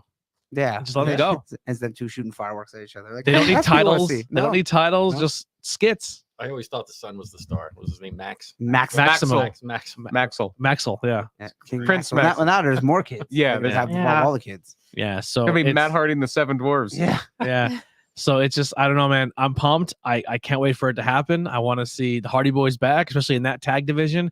But I want to see the fucking broken Hardy Boys. I don't want I to want- see Team Extreme. Me I don't want either. to see Jeff and like, I don't even care if they don't even have to wrestle like they wrestle. Like Yeah. they're getting old. They don't need to do that no Yeah, more. just too broken. stuff. Fucking gimmick it up, baby. Like when he talked to animals and he called them former presidents. Yeah. Yes, I've always agreed with you on that. Yeah. I want just out of control Matt Hardy. Yeah, Yeah. way out there. It's much more entertaining. That's a huge reason why I'm a huge fan of AEW, and I know it's not for everybody, but I love the sticky stuff, man. I want like I know WWE does the They, goofy they let stuff, and people be like WWE comedy just feels like WWE comedy where AEW just kind of lets people be themselves. yeah, Yeah. especially people that can do comedy. Like Brick can do comedy, Orange Mhm. Cassidy can do comedy. Mm-hmm. Like there's certain people that can, certain people that can't, and sometimes WWE tries to force people that aren't very good at it to do it. Yeah, I'm not very good talkers. But you will see the Hardy Boys in action. Do you have this in your notes? I do not. All right, Oh, so wow. you will have the Hardy Boys in action on an independent scene before wow. they show up anywhere. I'm gonna fuck this up because I don't know the promotion's name. I can get that for you here real quick. I have no idea. I I'm didn't see going through anything. Hardy Boys. Like It's Northeast Wrestling, right? Northeast Wrestling. They just had a match between the Rock and Roll Express and FTR. Oh, yeah. Edge And- went to that. They don't have announced opponents yet for the Hardy Boys, but they are the ones breaking that they will be the first ones. They have to do Hardys and Rock and Roll Express. Yeah, you have to. Yeah. Yeah. It will be the Hardy Boys 2022 tour begins Saturday, March 12th in Webster Town Hall. Meet and greet at 5:30. First match 7:30, and it's the big time wrestling company, the King of Sports, Oh, okay. Maybe it's not teaming for the AEW. first time in 3 years. The Hardy Boys. So they're saying this is where the tour begins. Wonder where it ends. I wonder. I wonder where it ends. Ring of Honor. Yeah. The return of Ring of Honor. They're giving out brand new contracts. I'm pumped, They're man. sorry. If we get the Hardy Boys back at AEW, I'm excited. Back? You mean in? Well, back like together and Okay. teaming and Broken and Willow Oh, and the whole of hopefully. all of it. Itchweed and want to dig deeper. Yeah, we get Broken Hardys versus House of Black. I don't know if I want that. I don't know who to put them with. That's a problem. I know because like Best you friends. can't. Yeah, that's you gotta have Yeah. them kind of be with wacky people. Like House of Black's kind of serious, so I don't want to see that right now. FTR. FTR can do comedy. Yeah, but, FTR, yeah. But I want to see FTR. with Bucks? belts. You get the Bucks. Lucha Bros. A private party. Yeah, Yeah. Lucha Brothers. Private Party would be a good one to start with. I Because think. you know how Matt's managing. How cool would it be for them. Private Party? That's the team Yeah. you get. Like that's, Yeah, that's your they're like, payoff. oh wow, that's Yeah, great. that is sick. That would be awesome for them. Anything else with the Hardy Boys? Well, obviously now we have where we're at now, where Jeff has been doing okay. He had a nice run with WWE. Just recently released from WWE for going out into the crowd during a match. and piecing out during a match. Matt left of his own accord and went to AEW. Was Been doing broken fine Matt ever for a bit. since. I don't know if he's doing fine. He's on TV. Hardy Family Office doesn't really do a whole lot for a Yeah, lot of they people. are the second worst faction. The first worst faction is QT's. See, I think they've been entertaining with the whole big money Matt and faking the contracts and all that. Yeah, I've liked I it. haven't been entertained at all. Oh, No. I liked it. Oh boy. Yeah, I liked it. You might be that might be on the list with likers of the European Championship. Yeah. Yeah, Works- it works they for- are the European Championship of AEW Yeah, stables. everyone looks Well, at I them like and it. says like fucking jobbers. Like, and it's not that the people are in town, it's just the position they're in. It's just It's like being in like the '80s WWF. You know who I really like? The Conquistadors. Yeah, that's my favorite tag team. the when he was trying to Conquistadors. fake buy Hangman Page. I don't know. I was into the story. Oh, No, that that- match was not good. That was not good. Yeah. No. Ugh. It's like saying WCW. You know who my favorite is? Lenny Lane. What I didn't like though is where they didn't kind of protect him a little bit and they let the match go on longer than it should have with Sammy Guevara. Aubrey tried to call it, but he wouldn't let her when he fell off. The Oh yeah. That was the only thing I'm mad of AEW that I was like, oh, didn't like that. I thought they could have. He was still kind of broken there, but not really. Yeah. Yeah.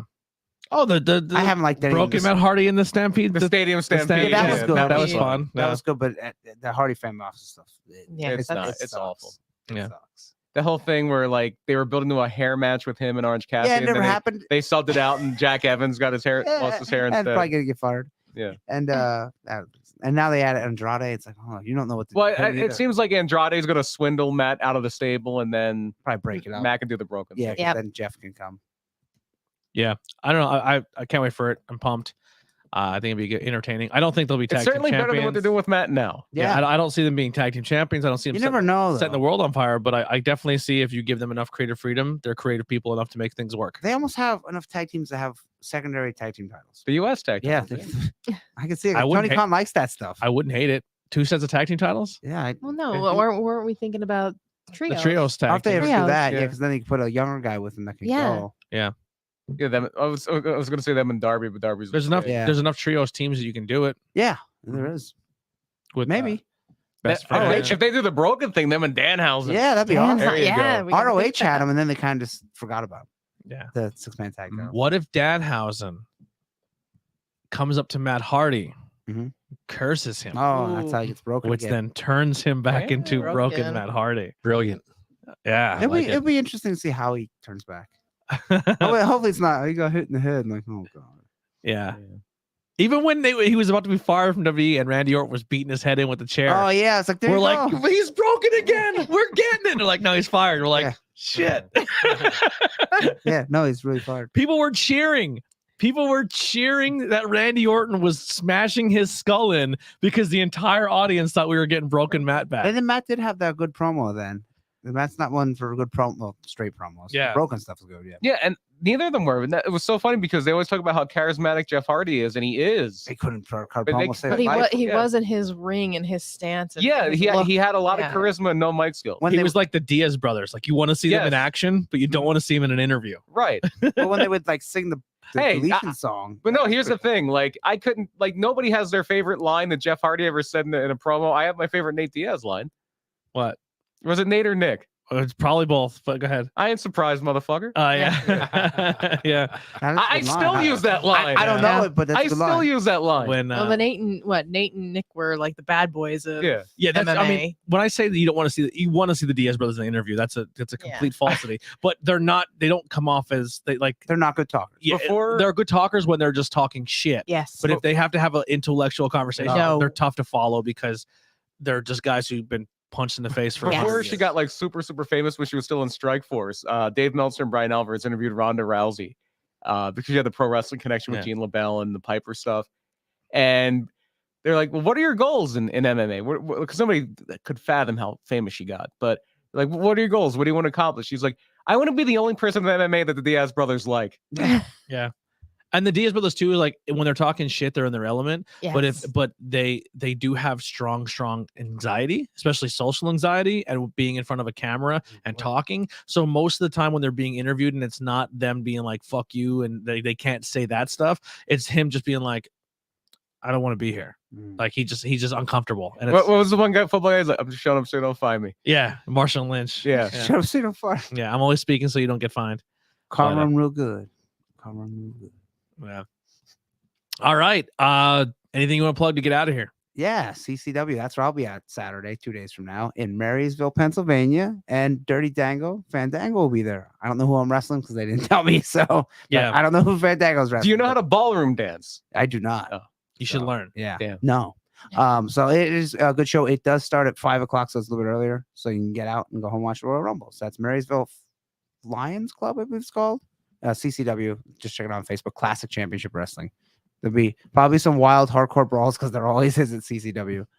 CCW. CCW and CZW. And CCW. Yeah, But thank this you. is CCW. He said, Yes. great. I said, Ronnie says, great topic here. Just so much to cover with the Hardy Boys. Yes. And we did an abridged version because there's Rumble. And we had a Yeah, guest. there's so much, Yeah. There's a lot going on. He But came back and then he won this. You could do like a And he's- 10-part series on the Hardy. Yeah. Boys. I mean, every one of those little areas could have been a whole episode. most of our topics could be 10-part I episodes. mean, when you wrestle for 20 years. but we're just we want to be something different. We don't want to go just weekly content every week. We do a little bit of the main stuff that happens, but the topics. But these topics are just to scratch the itch. This is for you as a fan to go back and be like, man, I remember them talking about Backlund or talking about Hardy Boys. I'd love to go back and check out an old match. Or I remember the Matt Fat. yeah, go back and check it out. That's all we're trying to do is get your interest back into some older stuff or some people or in general. Go just- watch the Italian Stallion.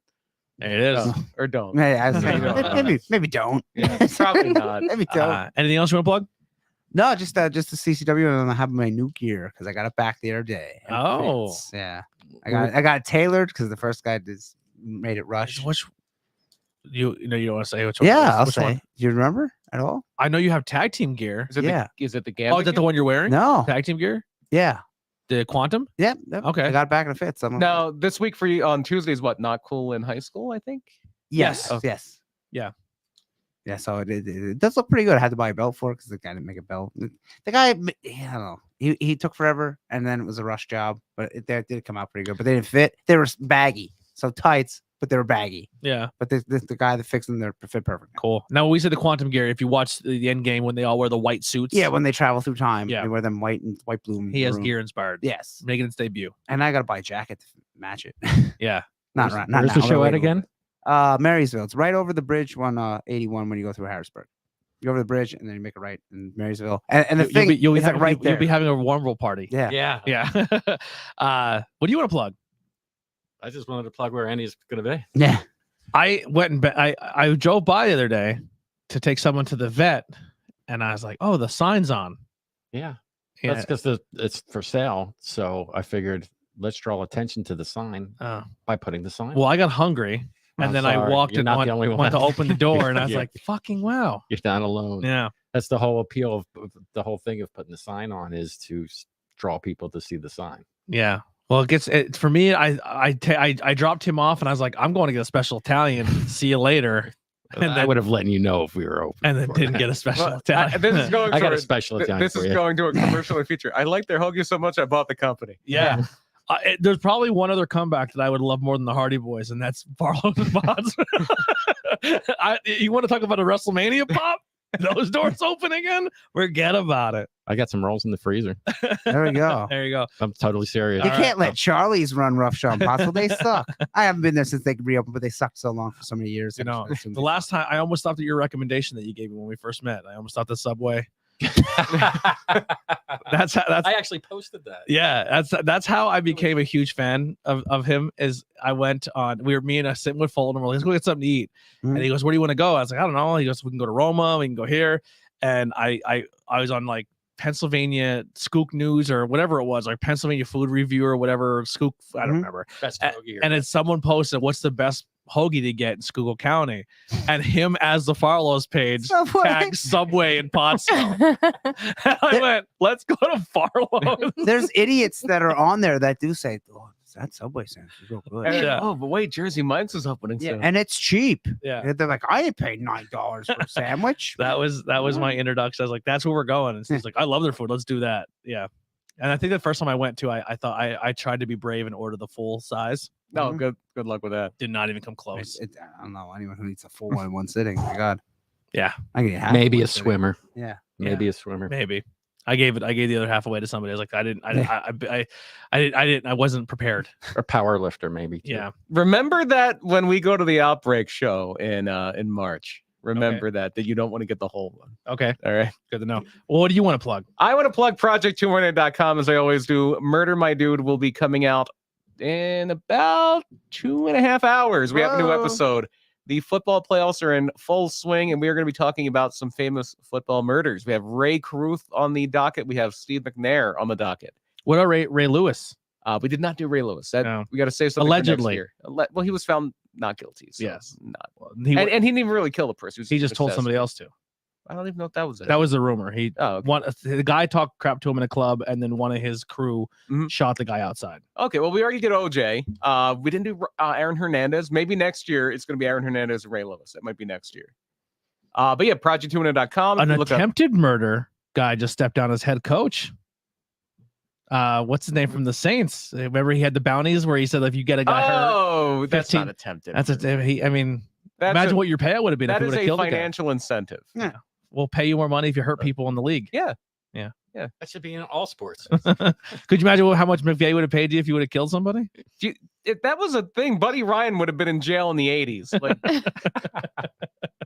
I had no problem with the bounties. Look, but Buddy Ryan was my coach growing up, so yeah, like that's fine. Yeah. That's just part of doing business. Project218.com, Murder My Dude. Anywhere you found this podcast, you'll find us, and new episode in a few hours. Nice. Any new news on the other? No, listen to the show. There's actually some stuff about it in the show. There So you go. you want to hear There's your about the news. future of other things on the Project 2.0, you'll hear it on that episode. Perfect. Kelly, Not Cool in High School this Tuesday. We're talking favorite movies. our favorite movies. Truth Behind the Illusion last Tuesday. Go back and watch the replay. We're talking about horror movies and different other movies that had curses. Cursed and- horror movie. Cursed horror So, movies. Favorite movies. Very evil, very cursed. You know what? It's been sitting in my PlayStation 4 right now for months because all the games I play are digital. Porkies. No. Body Slam, starring Roddy Piper and Dirk Benedict. Oh dear God. I still have to It's watch sitting- it. I ordered it on Amazon, and there was a day that we came back from the sanctuary, and I was like, yeah, at the sanctuary, I wonder what I want to do now. So I ingested a substance, and I watched Body Slam. Sounds like a good day. Yeah, check out the IWP network. We'll throw something else here in the chat. I missed a few other ones. I won't put them all up and flood the chat at the very end. But we are, if you go on Spotify or if you're on Apple, please leave us a review. It helps us out so much. The audio numbers is what gets us in the rankings when it comes to top 250. Oh, yeah, we love you, Tanzania. Tanzania still we dropped. We are number 2 for a solid like couple weeks. We're Tanzania, now if you love number us, if 4. you love us that much, Hey, it's send us some top 5. Tanzanite. That's where it comes from. Yeah. Tanzania. So we're in the top 5 of podcast for professional wrestling and podcast in Tanzania, as well as in the top 100 now for sports in general. So and Tanzania is a gateway to their neighboring country, Uganda, which is why we did work in Kamala on this show. yes, we love us Kamala. That's why I said I would rather see Kamala now than any. Did they have a location where Akeem became Akeem, or was it just deepest, darkest I Africa? think it was just deepest, darkest, wherever that Africa. may be. Yes. We just bounced out of the top 250 for United States in professional wrestling podcast. So the more you listen, especially on Apple, if you're there, give us a review, share us so more people can listen, so we can go up the rankings a little more. Because for my endorphins and to feel good about myself, it does help when I see the podcast pop in those lists. You know what I say? America, hawk, chua. Yeah. Tanzania, number 1. Yeah. Listen, we're leaving the country if you guys don't pick it up here in America. We're going to Tanzania. I probably would not do very well. I'm a very picky eater. I'll never have a shovel I'm going snow. for a little going bit to to collect some Tanzanite, and then I'm coming home. I'm gonna assume it's either a jungle or a desert, or possibly both. Maybe. Just gonna say. There's a volcano there. It's not dormant. It's dormant. So Is it near the equator? Way below, a little bit below. A little bit below, Okay. yeah. Below. But everything growing up, I always thought America was so fucking awesome, and every other country was a shithole. And then researching more, it's like, oh, we're terrible at almost everything, like healthcare and math and people that are smart. And math. That's why they have calculators. Education. Yeah, Chipsi Mayai is Swahili for chips and eggs and is a favorite comfort food in Tanzania. I could do eggs. Nyama Shoma translates to grilled meat, the most common type being goat meat. I'm in. All right. That's the I am goat. not in. That's the goat. Let's Is the go. goat. We're out of here, people. I'll try the goat meat. I'll try it. If you want to support us, we do have our Patreon. It's in the chat now. There's tiers that go from $1 to $25. $25. I don't know. Do your little Adam Sandler bit. You always do. $1.25. Yeah. Toll Booth Willie. We've set some goals for the podcast as a team, and we said before, like the Patreon, getting more people to subscribe to that would help us out tremendously. And we went from like 3 people to 14 now, which is sick. And it's been really we're very thankful for that. So we want to thank Ryan Vox from Outbreak Wrestling, Dave. Is that the one I'm not supposed? Oh, Dave Schultz. It's us. I'm sorry, Saunders. Dave Schultz. Yes. Dr. D. Dr. D. Brit Squared. Last time I was in San Yeah. Bridget Malia. If I say your name, I apologize wrong. Bridget Malia, Andrew Hare, Greg Reese, Heidi Blackwell, Ryan Galato from the Fueled by Hops podcast, Kelly from Crystal Mountain Healing. I always read that. I had to put the foot against the horse there. Horse, Tommy Borsrath. A horse? Yeah, I'm fucking up real bad right now. I'm freaking out. How the horse get on Patreon? Tree of Life With no Metaphysical name. Shop. Brad Zalone is I've higher been to the than the desert words. on him. And Jay Horror. So thank you, Jay everyone. Mysterio. Jay Mysterio. Thank you, everyone who supports the Patreon. Anyone who supports more than $10 goes in the running for a free T-shirt giveaway. Any podcast, any shirt, any color you could pick. That's all on there. Also, from now to the end of February, anyone who donates, even at the dollar level, is in the running to win the Banging Beers Colster, and we will throw some stickers in there. So even if you're not a beer fan, you can put anything in this. Keep your can cold. And there's Any spray paint. 16-ounce can. any 16-ounce can, and we will also throw stickers from every other podcast that we own or anything we have laying around, and we'll throw it in there for extra giveaway. So thank you guys so much. Tornado Attack Podcast. We'll see you next Thursday, 7-ish o'clock, because we always say 7 and we go live at 7:05. Wonderful. 6:05. We should do 7:05. 7:05. Yeah, I All like right, there it is. Our new time, 7:05. There's a lot of wrestling podcasts going on right now, so if you want to go check them out, please do so. But we'll see you guys next time. We're out of here.